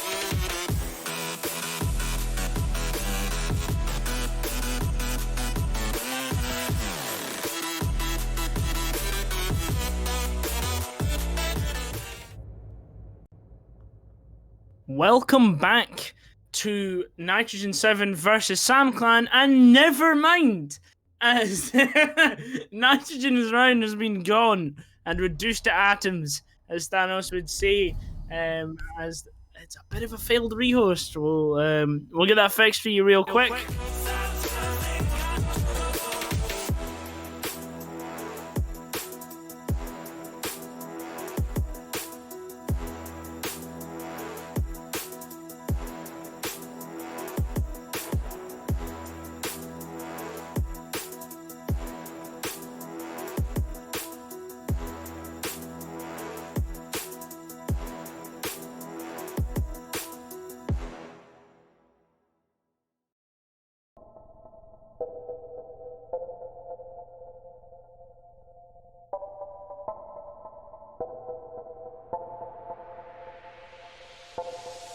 I'm bad luck, baby. You know, it follows me around everywhere I go. And I don't need your sympathy, no. I need a fucking miracle. Oh, red wine, tea stain. It's been a long day. I just want your love, not your money. Leave me here, I'll be fine. I'll wait for the stars to align. 'Cause, oh, how the other half lived with their perfect skin. And oh, how I'll never be just like them. So I'm waiting for the afterlife to show me a good time, baby. Somebody save me. I just wanna be loved. I'm waiting for the afterlife to show me a good time, baby. Somebody save me. I just wanna be loved. So much TV, no more. The news fucking scares me. New world war, and I don't wanna run away. No, I need a fucking holiday. So bad blood, bankrupt, out of love, damn luck. I'll get the keys to your mercy, a lock. Another drink will see me through. Feeling invincible. So, oh, how the other half live with their perfect teeth. And oh, how I'll never be just like them. So, I'm waiting for the afterlife to show me a good time, baby. Somebody save me. I just wanna be loved. I'm waiting for the afterlife to show me a good time, baby. Somebody save me. I just wanna be loved. We're still young, but we got older. We don't believe everything that we're told, yeah. We just wanna love, we just wanna be loved. We're still young, but we got older. We don't believe everything that we're told, yeah. We just wanna love, we just wanna be loved. So I'm waiting for the afterlife to show me a good time, baby. Somebody save me. I just wanna be loved.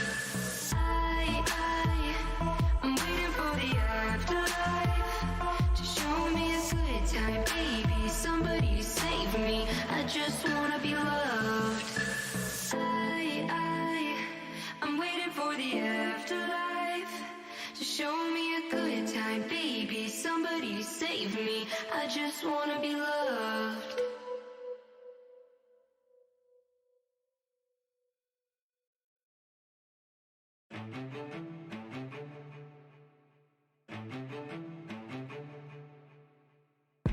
My back to the floor, eyes on the ceiling. You did it again, you sent me reeling. Time and time again, you're making me sin. You're here one day, you're gone the next. My lungs are closing in. And I don't want you as bad as I need you. I hate you more than I love you. You're breaking me up, you're tearing me down, down, down, oh, oh.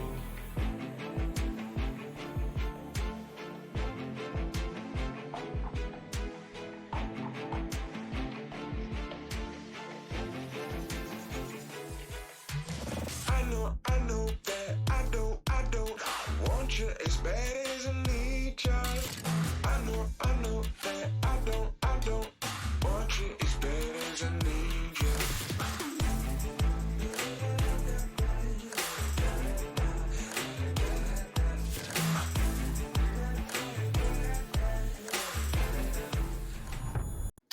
Hello and welcome back, Rehost version 2.0.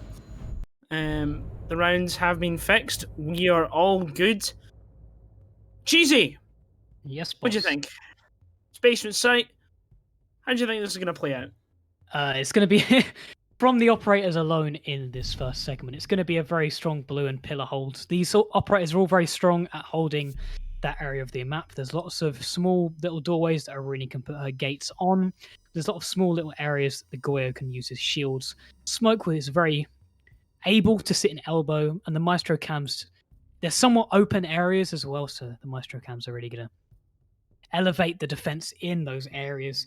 It means they could be quite weak to some kind of laundry or freezer take, but they're more uncommon, as whilst laundry and freezer, it's easier to get into positions for an execute in those areas. However, the actual execute from there is often very difficult, and that's why teams often don't even try and go for those takes, unless it's kind of like to try and take the defenders out of their comfort zones a bit. But it looks to be a more different setup, at least from what Nozage is doing currently on the smoke, just blasting open 2 bits of the freezer wall without even reinforcing any of it. Maybe Aryo just run around and reinforce some of that for him.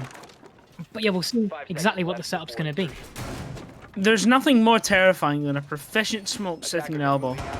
Just, oh my lord, if you are up against a smoke that knows exactly when to push and when to fall back and when to throw his smokes, it is not fun. But it looks to be a freezer main take from Samcon. I'm interested to see this. It looks like they're not going to go for it, especially because of how heavily they're going for it. Whether it's a predetermined strat or whether it's a call from whoever's IGLing them, going, okay, right, we're going to push Freezer main this time. I'm not quite sure. However, it is a Freezer main take all the same. And what's going to be important is going to be getting that full map control and making sure they can't push up backstairs, going Green Hall, going Meeting, and heading those flanks. Because when you're working places like main and Freezer, the last thing you need is a distraction in the form of a flank.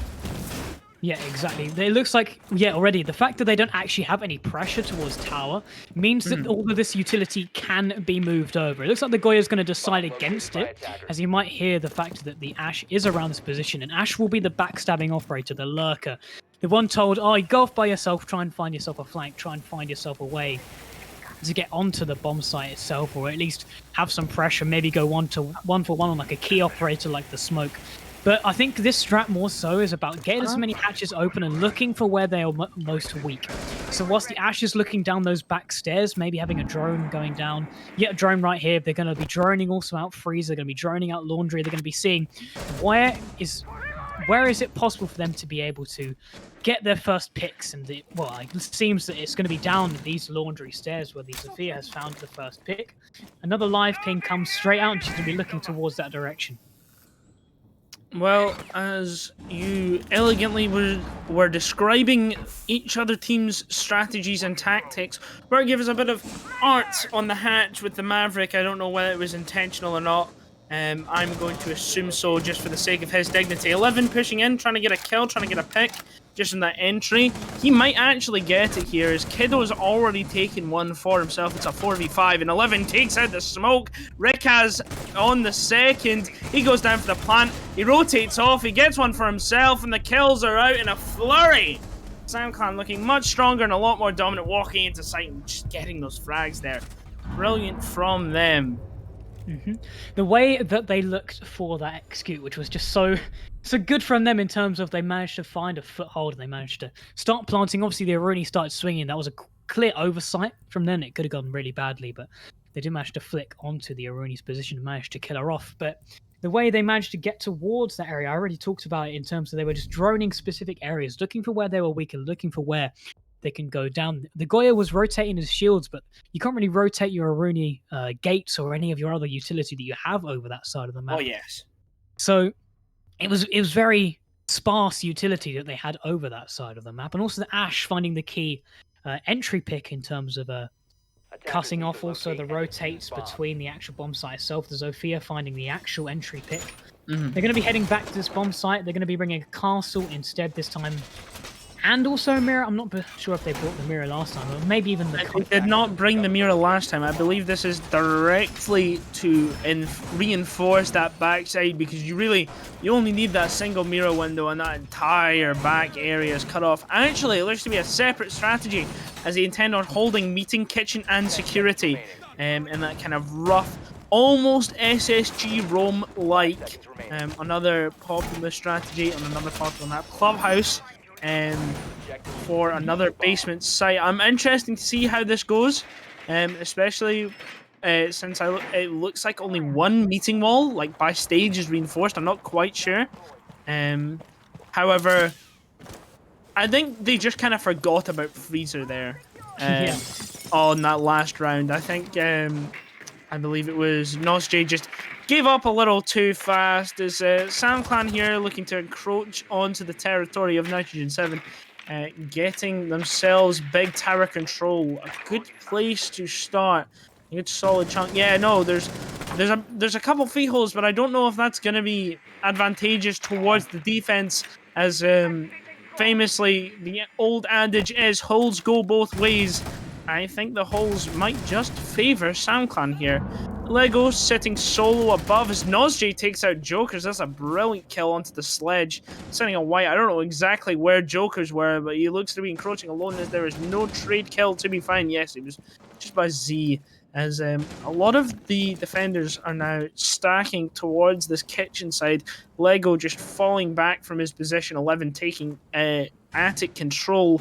A lot of map control from SamClan. Well, a good chunk, but just nothing being given in the things that are useful. Wirt needs to get onto that blowtorch and start doing away with that attic hatch there, or else there might not be anything. But look at Kiddo just sneaking down tower. He takes out Notua, immediately traded by Lego, and it looks to be a bit of a rush as Rikaz and also Wirt push down at the same time. Wirt also getting a second kill onto Encrypt. It is now just a 3v2. Not she the only one in sight.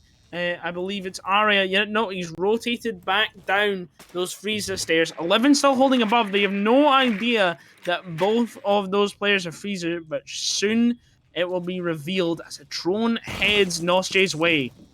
Yeah, and Nosj is going to peek straight into Pillar, and he finds an extra kill. It's now 2 versus 2, and there's no drones remaining for the attacking side. They're going to have to be phase checking all of these different angles, and Nosj is going to be in that corner, but he does get found by the Ace and managed to find an alternate way to get into the bomb site itself. Arya, the UMP, is the only thing he has in his hands, and the plant does go down there. He's got 2 guns facing towards his direction. There's a crossfire. Rikaz finds that kill, and just, again, a very well executed round by the attacking side. They just managed to find and execute. They managed to find where they are weak. They managed to trade positively for themselves. They managed to get the control that they need, and they managed to get onto the bomb site. Diffuser goes straight down. They only have a castle to really face with 2 strong guns. The AK-12 and the R4C are always going to win out on any battle like that. But yeah, it was a very conclusive round by the attack again, and we're going to see exactly where the defenders think they went wrong. They think the bomb site they've picked is wrong, because they're going to go straight up to the top floor, Kids' dorms and Dom's main hall. I think the real kind of MVP for that round is Wirt taking an opportunistic solo play from Kiddo and moving in and being able to get those trades. Defenders, protect your A bit of a strange 6 pick from the likes of Sam Clan, as Clash is picked out and they decide to take the Zofia out of the game instead of maybe the Sledge, I would say, but who knows, maybe they have something else in mind, trying to go for a roam clear. But it is a Kids defense, and I don't know how much roaming is gonna be had, as we also see Nosj and the Frost a little more favored nowadays by people playing Smoke. Someone who's definitely a bit renowned in the higher tiers for using it is Kayak on G2, another Smoke Ace player, much like Nosj. So it's pretty interesting. I believe it is 2 Frost mats sitting above Big Window, and 1 just below the rotate to Attic from Kids Dorms. That will be a vault-only rotate. Very interesting. If they want to take the control, they're either going to have to fight the Kids player first and get the pick before they enter inside of Kids from Attic, which will be very interesting to see. Or they're going to have to push in, take the gamble that either there's not a Frost mat there, or they can shoot it in time to get their gun up for that Kids player. A remarkable piece of strategy there from Nitrogen. Yeah, they're going to be going for this east side clear again. The Clash is going to be playing inside of Attic this time, which means they're going to be more directly contesting it. But the reason why they've picked out the Iana here is because they have seen that the Kaid is actually on the board. Essentially, the fact that she has the Gon 6 alongside 2 frag grenades means that she is more viable, and also the fact that she can provide more in terms of droning and intel through her own hologram. The attackers did run quite low on drones in that last round, so it could be a tactical method, but the Kaid has been placed out of reach of any potential utility, so it could very well be that the games wall doesn't get open, but Nosj does find the first kill. He's playing this quite aggressive shield. You normally see a lot of APAC teams use, facing towards Trophy, and yeah, the Iana goes straight in, but is traded yet again, and now Yoruni is the one to get that trade. Well, the idea that Yana was going to be using any sort of utility was an idea certainly lost on Kiddo, painting himself out to be a very fraggy star player for SamClan if his plans work. A solo push up white, I'm not particularly sure if that was maybe the best of decisions. Maybe if a little more pressure was done over to Master while it was happening, maybe, just maybe. But unfortunately not. But look at Joker. He looks to be maybe trying to push into Attic. as he gets a nice little shot to Encrypt there, and a second onto Noctua. He gets down, but Lego is there to trade, and so is Rizkaz, getting a double for himself, finishing off Noctua and getting a kill onto Lego. It's now 1v2 between Rikaz, 11, and then on the other side of Nitrogen, it's Nosj on the Frost, playing that all-important shield that you laid out earlier. 22 seconds left, and the execute has to be done. A bit of droning coming out, and the position is revealed, and Rikaz takes him out. That AK-12 is just absolutely singing 3 for the round, although he was finishing off the down of, I believe it was Joker's. He still technically gets 3 kills. He gets the execute there wasn't as strong, I would believe, as any of the basement executes. Essentially, the way they attacked the basement was they were very planned. They knew that they had to check all of these areas and do all of these things to get into these positions. But clearly, the earlier parts of that attack were less like planned out. There was more so they were relying on these backstabs to be able to find a way onto the bomb site itself. They must be a lot more rehearsed on attacking the basement bomb site than they are on this top floor bomb site. The defenders, they did get caught off guard by that sledge. The fact that he killed someone in meeting and then proceeded to jump in the window and then do damage and down 2 more was really influential in that round, because then it allowed the game's breach player to collect the kill on that downed player. And they're going to go straight back to this bomb site, because hopefully at this point they realize they are in an advantage, as they might understand that the attackers aren't as strong at attacking this as they are the basement. We'll see whether they get caught off guard by any more backstabs. Diana was trying to backstab and it was not successful. However, Joker's on that sledge was very successful with his. Well, I think what happened there is SamClan won their defense off a solo play off of Kiddo, and it was a backstab. I think they were trying to recreate the same thing on a different site, and I think Nitrogen were just ready for it. It's a bit of a one-trick pony, that.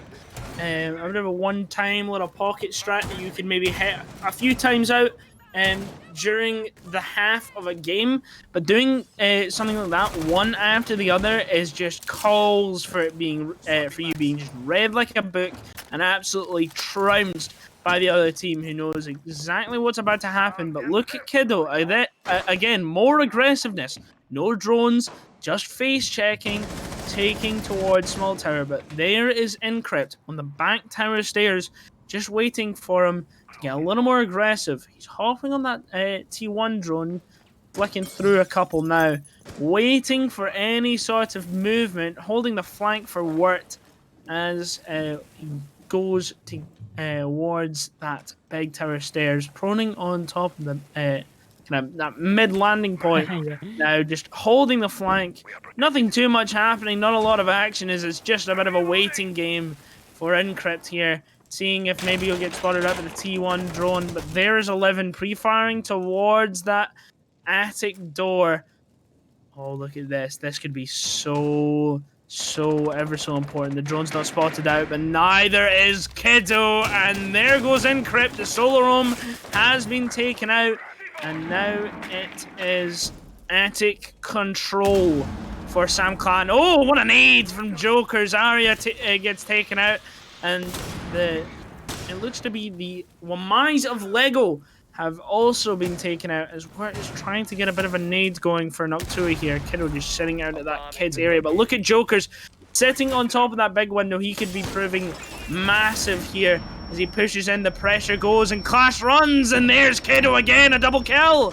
As now Joker tries to jump in, he manages to take out one of the frost mats. It's all the execute now. There's one thing in kids, do they know? Lego tries to take a pick. He manages to get 2 for himself. It's a 55 seconds left on the round. Oh my lord, Kiddo. Lego is just absolutely steadfast in this kid's position. 40 seconds left. It's now a post plant, and now we're just waiting. Nosj pushing up main. 38 seconds left. Lego has to do something along with Nosj. Gets shot in the back by Jokers, and Nosj takes out one. It's a 1v2. Does he see Rikaz on attic? Is he going to push him? He has the shotgun out. He's ready for him, but Rikaz gets the pre-fire, and that is the round for SamClan. 4-1 up on the attacking side of Oregon.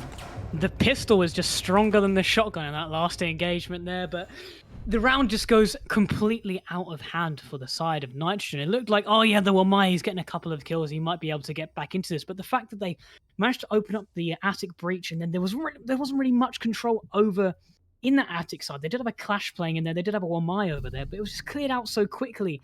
And they managed to get that control, they managed to convert that into picks. And whilst the Wamai did try and fight back inside of that bunk and kids area, it was not successful for him, and the attackers just put another round on the board for themselves. You expect Oregon to be somewhat balanced in terms of what you expect to see in rounds for each side, but it's already a 4-1 for the side of SamClan. It's looking to be getting even more out of hand for Attackers the need to locate and defuse side of any bombs Nitrogen. We're that going to they see what happens in this next round. They're going to be defending the meeting bomb. Oh, and actually, they're going, going down straight down to the basement again. It didn't work for them in the 2 times they tried, and maybe they just don't want to try any of the tertiary bomb sites. They don't feel like they're strong enough at defending them. They're going to try and just defend the bomb site. That whilst they haven't had much success with it, it has been winnable, I'll say. It hasn't been like, they haven't had like any properly massive chances to try and take any win, but maybe they have faith in themselves to be able to adapt what they've done already and try and hold off the have to locate a bomb and more conclusive take that the attackers of SamClan are definitely using. Well, as much as this is definitely a lost split for Nitrogen, they need to get it a 4-2. 4-2 is definitely somewhere that you can come back from, even when on attack. Maybe a bit of a, if you maybe get like a bit of a kind of unexpected round, a rush maybe for the first round, catch them off guard, catch them with their pants down, or just be a bit dominant for the first 2 rounds, and then it's 4-4 again, and you're off to the races.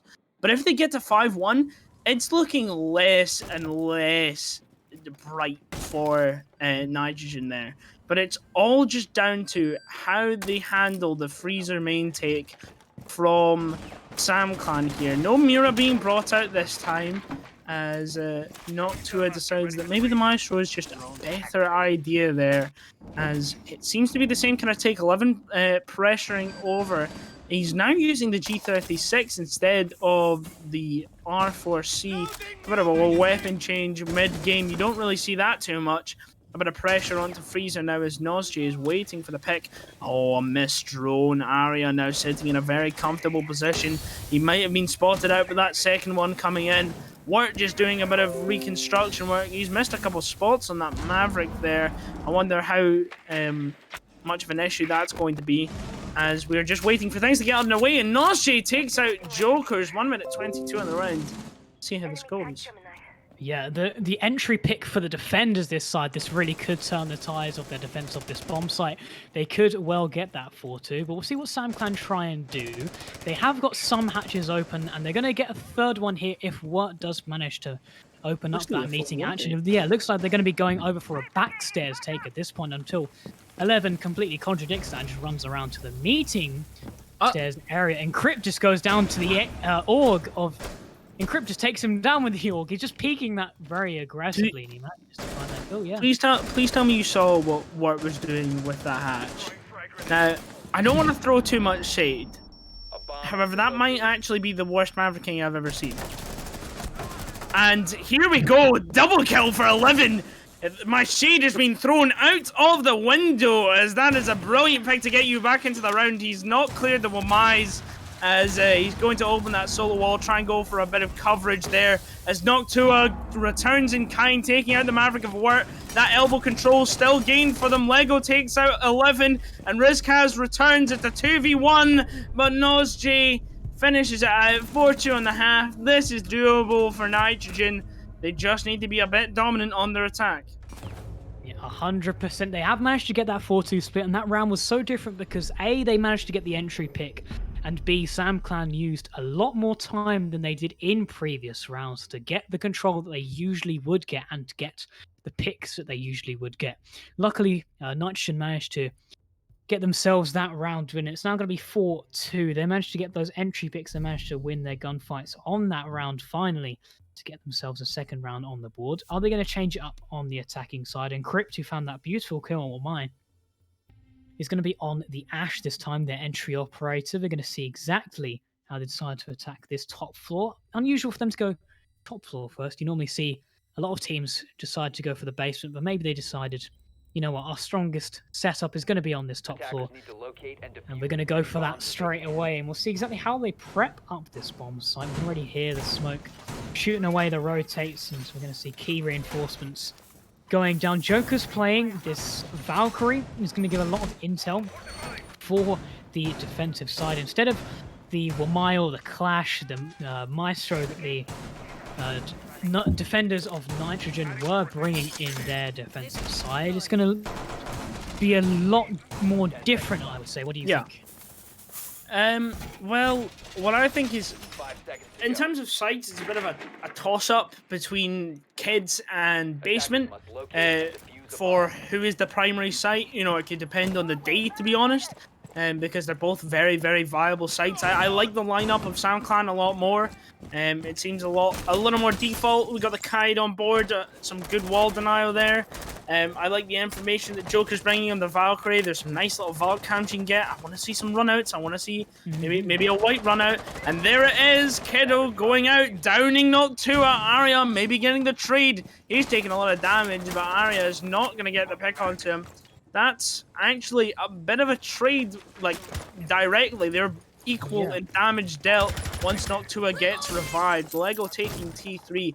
It looks to be just a kind of master attic split.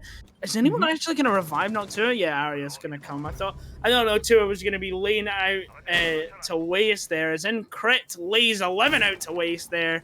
A bit of a solo roam. We've seen that, some Arini solo roams lately, just within this match here. Yeah. Being kind of shut down very early. 1 minute 50 and some pressure already being dealt. Arya gets another pick onto Kiddo. That is some dominance. Arya, second one. What are you doing? You're blowing my mind here. As it is now a 5v2. I'm trying to hand it off to Cheesy, but Arya's just not letting me. Cheesy, go ahead. They're just getting so many kills that you can't even say anything. They're pushing straight up into Attic. Rick has managed to find one. He's going to chuck out a smoke grenade. But here's a 4 versus 2. The Jackal 6-pick has been really effective for them in this situation. They're getting key intel that they wouldn't get otherwise. The Kai is going to push up close onto the breach. The shotgun out for the smoke is probably not the best gun choice if he's going to be peeking that game's breach. Guns blazing in both of these different areas. Having to hold 3 different angles at once is what he's going to be forced back towards Bunk. You're going to see exactly what the attackers try and do. The smoke pushes up to Attic yet again and finds yet another kill. A minute left. There's just a 3 versus 2. A 2 versus 2 now as Brickaz gets an SMG 11 kill. And now it's just the Jackal and the Ash left on the board. Oh, Rikaz is such a good player, man. He's just a remarkable support, a remarkable smoke, and he's now brought it down to 2v2. The hopes and dreams have been dashed against the wall for Nitrogen, but Incrit tends to pull them back from the depths as he takes out Worth. Now no 1v2. The 1v2 against Rikaz, possibly a bit of an issue, but Incrit says, no, this is my round. This is my dormitory. As he takes out Rikaz and Wirt for himself, pulling himself and his team back from what could have been A very bit of dicey a catastrophic 2v4 there.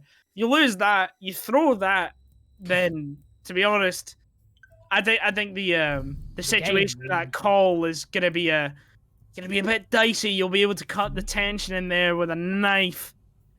So Yeah. good job for Nitrogen. This is what we wanted, a dominant round. This is what we wanted. Yeah.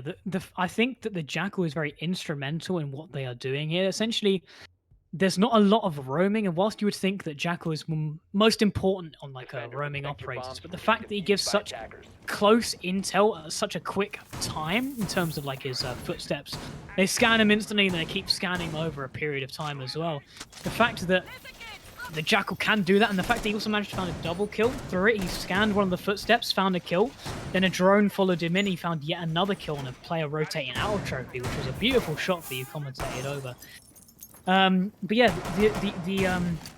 the Jackal is very much a good adaptation that they're bringing here instead of something like the Iana that we saw SamClan bring out, and it's worked wonders for them in that first round. We'll see if it works wonders for them in this second one. Certainly, I think most important, it's not Jackal's utility that's been working well for them, although it is in the event of a roam clear, it's Arya with a good gun, which is also pretty damn terrifying, as he managed to get 2 for himself. That just assassin-like plays, just kind of reminding you of his namesake there. Just making that faceless man proud as he gets another one onto Jokers. That Valkyrie shut down. Her cams are up, but her gun is down in the mud. She looks like she jumped out of. I'm not sure where she jumped out of. Did she jump out of anywhere? I don't think she got up there. I'm not particularly sure. However, that kill is on the board, and there's an advantage to Nitrogen. 2 minutes left. Early control, opening up Master. This is fast-paced. This is good. This is what I like to see. A Jackal track on to the, I believe it is Kiddo on Wamai. There's 11 sitting on that Arini solo roam. A classic staple of this map. Just kind of chilling out, seeing if there's any pressure towards Zed. Encrypting out big window, possibly looking for a pick, moving over to white window, just seeing it's going to be Wirt taking first contact, either or, possibly Kiddo if they move up white stairs. But that's Arya and Noctua inside of Master. There's your pressure. 1 minute 28 onto the round. Yeah, they only have a 1 minute and 25 second now time to execute onto the bomb site, but they have got a pick and they have got a lot more damage now onto Kiddo, and Rikaz taking even more damage from that frag grenade. It's interesting that Jokers was playing so aggressively. In fact, the first round, it was actually the Wamai who managed to jump out and then get traded. You wouldn't want a Wamai to be jumping out. You're going to lose all his utility that he brings, but all the defenders have been forced back to this white stairs area, and they're really just forfeiting control of the actual bomb site itself. They do manage to find a kill onto Encrypt. However, there's only 2 people really on the bomb site itself, 3 people now, but really, are you even going to be counting that person on top white if they just manage to cross the angle? If they plant close on this attic door, there's not really anything that white player can really participate with. We're going to see exactly what they're going to try. They only have 30 seconds to look for something. Arya is actually going to be the one who's going to be backstabbing up the white stairs. He sees the footsteps and he sees the bean of Aruni, and now only what is remaining. Wirt is only half HP. He has found 1 kill, but it's a 3 versus 1, and his loud footsteps can be seen and heard from everywhere. He takes a lot of damage crossing over into Attic. He's going to be peeking. He does find 1 kill to get it to a 2 versus 1, but those footholes that the defense opened up prove to be his downfalls. Lego finds the last kill of the round onto his little footsies. Well, as Virtue would definitely be proud at the footsie shot. I was definitely expecting Osprey to swing that attic rotation as soon as that drone came out. There was no way someone was not taking out Kiddo on that one, my proning in the middle of sight. But actually, Kiddo turned around and downed him because Kiddo is completely insane this game. Doing really well. Check the Moss after the game. Check the Moss. Inspect his PC, do it all. He's running a game deficit. Speaking of just insane players, I want to highlight a couple players. I'm looking at Encrypt. I'm looking at Rikaz. He's like 12 and 3 on hard support. That is remarkable from him. Another one to definitely be looking for is Lego, and Arya is showing up on this half. He had a poor half last half. I keep saying half. It's gonna lose meaning. He had a poor half last split. As I don't think he picked up any kills for himself, and in the first 2 rounds, the 4-4, he's been instrumental picking up 2 double kills within those rounds. Now it's 4-4. Sam Clan have certainly been humbled as we look to see what is quite possibly an attacker-sided Oregon. You'd never think to hear those words between each other. Maybe in a few coming seasons with Ubisoft, having everybody be not too distant future. No, not too distant to this next year, but it looks like everybody's taking laundry. And it looks like they're going to be taking all of the barricades down in this area. Do the defenders know they're walking straight into Rikaz? The shotgun finds 2, and the R4C does manage to find him. They have got some control, but all the defenders know exactly where they're going to be. It's a 3 versus 3, though, and there is one person holding the direct flank. How do they actually get onto this bomb site now? They're going to have to try and make sure that there's nobody inside a cubby, nobody inside a freezer, and nobody inside this long hallway where Wirt is playing right now. They've calmed down for the moment. It's only been 45 seconds, but they're going to have to find a key way to be able to find an opening pick and an opening into the bomb site. The future is now, and so is this execute, says Nitrogen. But they've stalled out here, and now what they've done is they've allowed SamClan to rotate over, and they've got no extra pressure that is usually given to a Freezer man. A bit of a whiff from Wirt causes him to be on 1 or 2 health, as possibly an impact comes out, as Encrypt sprints in, trying to plant deep here. He doesn't know one's in Freezer. Joker takes him out, but look, it's Arya just flanking over Freezer side. Pressure being dealt out to both of them. A down, a kill, and SamClan takes the rush and throws it in the bin, starting off for the double. It was that stall. It was that stall there that just put Nitrogen in that crappy position, as they didn't have any of the extra pressure. That pressure that they had was the momentum, was the speed, and they gave that up for safety. Safety for what? You're playing against the clock. You're playing in the round that you either win it or you lose it. By the end of those 3 minutes, it will not matter anymore. That safety that you've traded the momentum for is completely useless now, right? I feel like they needed to keep up the heat. It's a lot. It's very, very hard to do that. It's very, very hard to, knowingly just run yourself into a wall of defenders. But you have to, because that's where the rush is. That you're just funneling players in, getting the plant down, or getting kills. It's one of the two. You can't have your cake and you can't eat it too. I said it earlier with Nitrogen's defense. I'll say it again with their attacks. As it looks to be, finally, Kitchen Dining, the first tertiary site being brought out here by SamClan. It looks to be an above hold, as you saw Kiddo making those vertical controls. Solo wall just being opened up completely. Usually you see like the top half destroyed, not all of it. It's pretty interesting. I'd like to see why that is, as we see Awamai and Impacts maybe sitting in showers, maybe. I'm not particularly sure. He's actually going to be setting up a small tower, or he's going to be looking to for places to place his Wamais. He's going to retreat back, as it looks to be maybe either a meeting side clear or a master side clear, clearing that top floor. Yeah, a master side clear for Nitrogen. I'm excited to see where this round takes us. It either takes us to match point or it takes us to 5-5 and maybe talks of overtime. Yeah, if it does get to overtime, it's going to be very close, because at the moment it is close in terms of round count, but in each round you always see that one team is just ahead of another. In this round, it'll be interesting to see. There's lots of barricades on this top floor, and as you were speaking about earlier, why was the rotation wall only opened up on the top? Obviously, it is to give that above angle, but also it's just to make it so that Kitchen is actually somewhat playable if they do get control of Small Town and do manage to open up the breach. Because if you do open up that wall completely, then the attackers have a nice sightline into the entirety of the left side of Kitchen, and it's very difficult to play inside of Kitchen if they have all of that control. You have to keep that wall soft, which is why they do open up the top of it and keep it soft. But obviously, you can't open it up completely, otherwise the attackers just gain a massive light of sight. Kiddo does manage to take a couple chips off the shoulder of Noctua, not managing to find his brain with the SMG-11 shots, and 11 is going to be in quite a difficult position. He at least has a somewhat crossfire with Kiddo, that repelling 5 attackers with just 2 of your own is going to be quite difficult. 11 might have to fall off of here.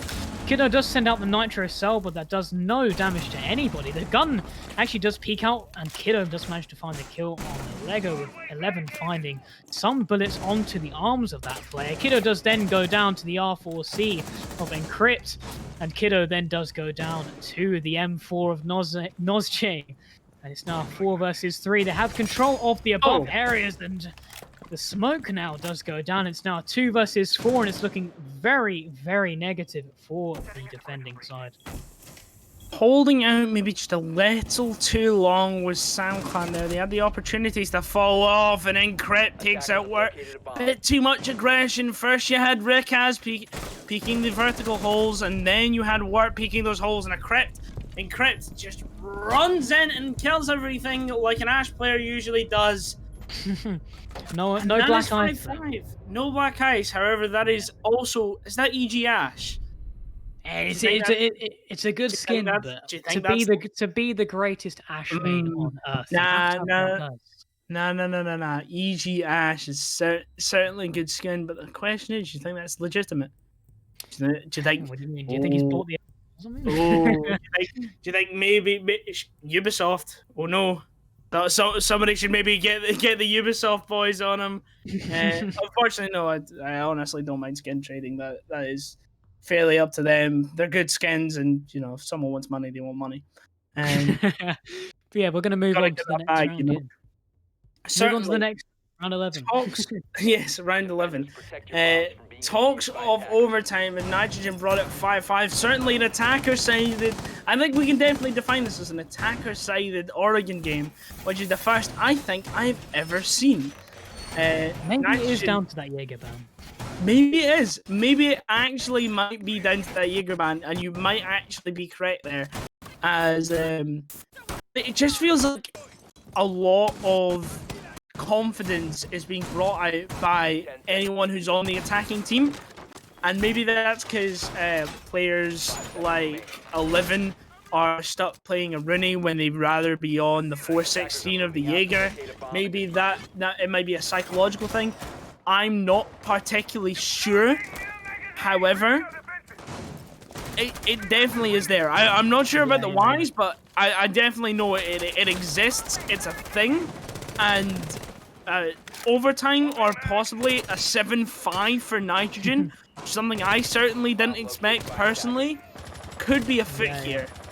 I think that the Aruni does affect you. Obviously, you're having to run the Aruni instead of the 416, but it's not that big of a difference that it would take Oregon to be attacker-sided. It would be more balanced in terms of you'd expect stuff like 3-3 splits, which is kind of what we might actually see in terms of like a balanced game, in terms of going to overtime and stuff like that, but you wouldn't think that Oregon is actually attacker-sided. It might also be down to some of just the small errors that they are making in their setups. They have got those feet holes along that attic wall, but those can go both ways, because obviously you can hold off as attic-only push, but if you're going to be pushed from big window, or at least have someone hopping in big window, having someone go down white stairs or come up white stairs, we've seen that in all of the attacking rounds so far, and it's really gone against the defensive side, so it's just a small error, but that could also be complementing the attacking-sided nature. That's what we're seeing right now. Look at this, jam-packed our Sam clan in there like sardines, taking up as many positions as they possibly can, as they've only decided to go for a solo roam. I think I would be a lot more comfortable seeing maybe 1, 2, possibly even 3 down below with 11 there, but that's just not their strategy. That's just not how they roll, as 11 decides he's a bit more of a lone wolf than what might be kind of the norm here. 1 minute left and not much has been done. A bit of damage to Rikaz, sorry, and a bit of damage returned to Nozj as he's trying to encroach, but Rikaz is there with a shotgun.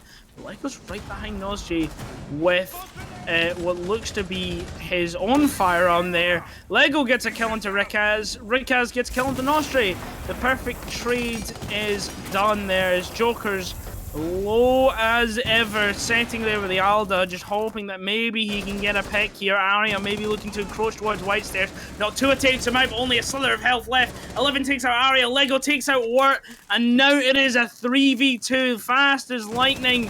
20 seconds left, and now the execute has to come out. Kiddo's just sitting in that bunks area looking to get a pick. It looks like he got a down on Crypt. He did. And now Noctua with a slither of health. A smoke goes out. This might be preventable as 11 takes out his Lego. And Noctua just has to get this pick, but he's on a slither of health and it's going to play the time. 6-5 to Sam Clan. Wow, that got chaotic there, didn't it, Cheesy? Yeah, it was looking so dire for the defensive side. They're always forced into these areas at the back of the site in around Bunk and White Stairs. There's always a player who's having to play like really far down the White Stairs to even have any control over any part of the bomb site. They were quite lucky to get onto the actual games side of the bomb site and managed to deny the plant by just having a presence there, forced him to look for the kills in that position. The down by the Omai was quite well played, but the fact that they're being pushed over to this one side of the bomb site and they're not bringing anything like that bunk shield that I was talking about earlier that I think Nitrogen were bringing on their defensive side, you would if you're being pushed back to that same spot every time, try and give yourself more utility in those spots to be able to hold them for longer and not get into such precarious situations as to what was in that last round. We see a 6 pick onto the Echo this round, in fact, to bring 2 shields and essentially just hoping that this is the adaptation that they need to bring this map to a 7-5 and not have to force them into overtime. Well, I don't think we'll see a rush like we did see off of Nitrogen. We'll see a proper attack with proper map control here and proper clears. Because that rush, 1, didn't prove effective, and 2 is almost definitely read into by SamClan at this point. So Yeah. I'm excited to see what they do. Drones look like they're spawning towards that street area, so it's probably going to be a freezer main type take, which means all of this work towards elbow and towards blue will be all for naught. But there is the same amount of holes and the same amount of pressure that can be rotated very quickly from SamClan over towards that freezer main area. Encrypt's trying to get an early bit of map control here as he gains white stairs and a bit of the Z hallway. How do you think this is going to go down? Yeah, I think that whilst they are going to go for this freeze, I think it's interesting to see that the teams actually going for these kinds of attacks. Because as I was talking about before, it was very much that teams normally go for these attacks through blue and elbow. It's very interesting that both of these teams decided to not do that kind of take and have decided, you know, we're going to go for this more unorthodox style of taking down all the hatches, looking for picks, and looking for ways onto the bomb site. It's a decently strong idea, and obviously you have to be well coordinated. But I would still argue that a blue take is just superior because of these situations where you have shotguns just holding off these stairways. You have to come down 2 different stairways, and whilst you can get the hatches and try and force these guys out, they waste a lot of utility, a lot of time, and also manpower because Jokers has taken down NozJ. And Encrypt, he even gets stunned by the Echo camera, which means that he has to just get out of there because 11 could swing that and take him down with the shotgun that he has in his hands. Lego is peeking.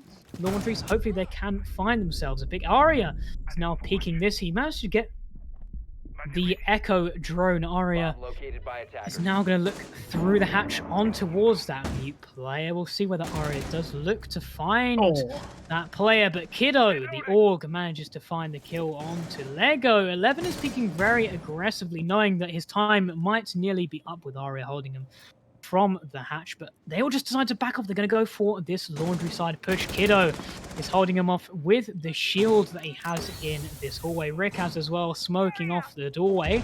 Arya does manage to get down and does take out that mute. However, does get traded by the Org of the Kaid, and now it's just a 2 versus 4.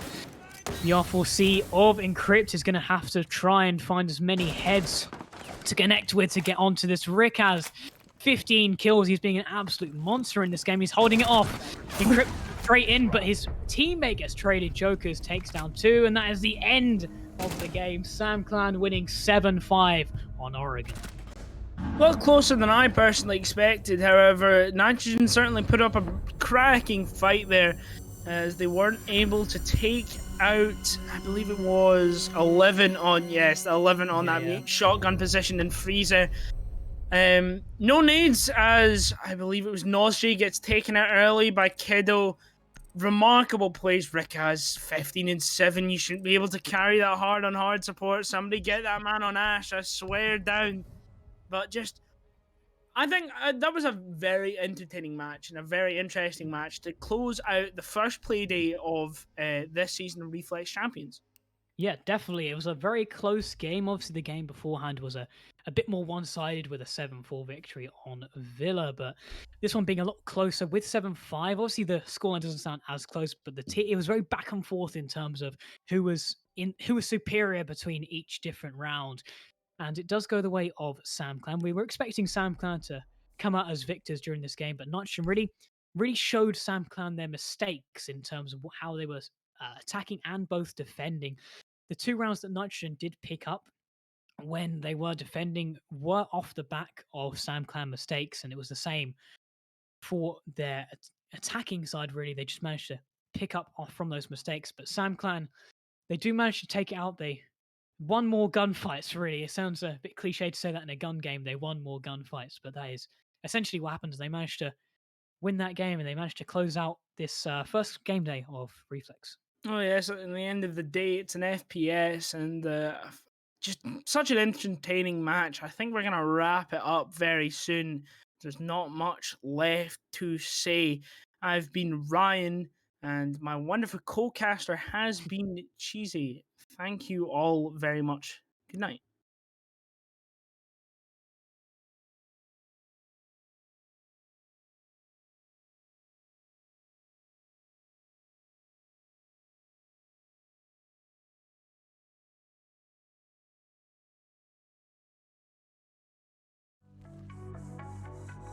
I take rebelliousness against my own sort of judgments, and I just go where I want to go. Whenever I get confused, I remind myself that I can do whatever I want to do. Beauty talks, money listens. I mind the cost, heart addictions, living lost. Your love is missing, my lady love. Drug prescription, craving a new taste to try. You save me, save my soul. You showed selfless sorrow. I let go. You know, tripping off my way of life. Fell, got a lot to say to myself. Settle down, you feeling like this feeling might go ahead and take control. Tripping off my way of life. Fell, got a lot to say to myself. Settle down, you feeling like this feeling might go ahead and take control. Queen of hearts, your powerful and teeth are leaving marks. Admit I like your style. You took apart every piece I have beneath my scars. I need our feet on wild. Craving a new taste to try. You save me, save my soul. You showed selfless sorrow. I let go. You know, tripping off my way of life. Fell, got a lot to say to myself. Settle down, you feeling like this feeling might go ahead and take control. Tripping off my way of life. Fell, got a lot to say to myself. Settle down, you feeling like this feeling might go ahead and take control.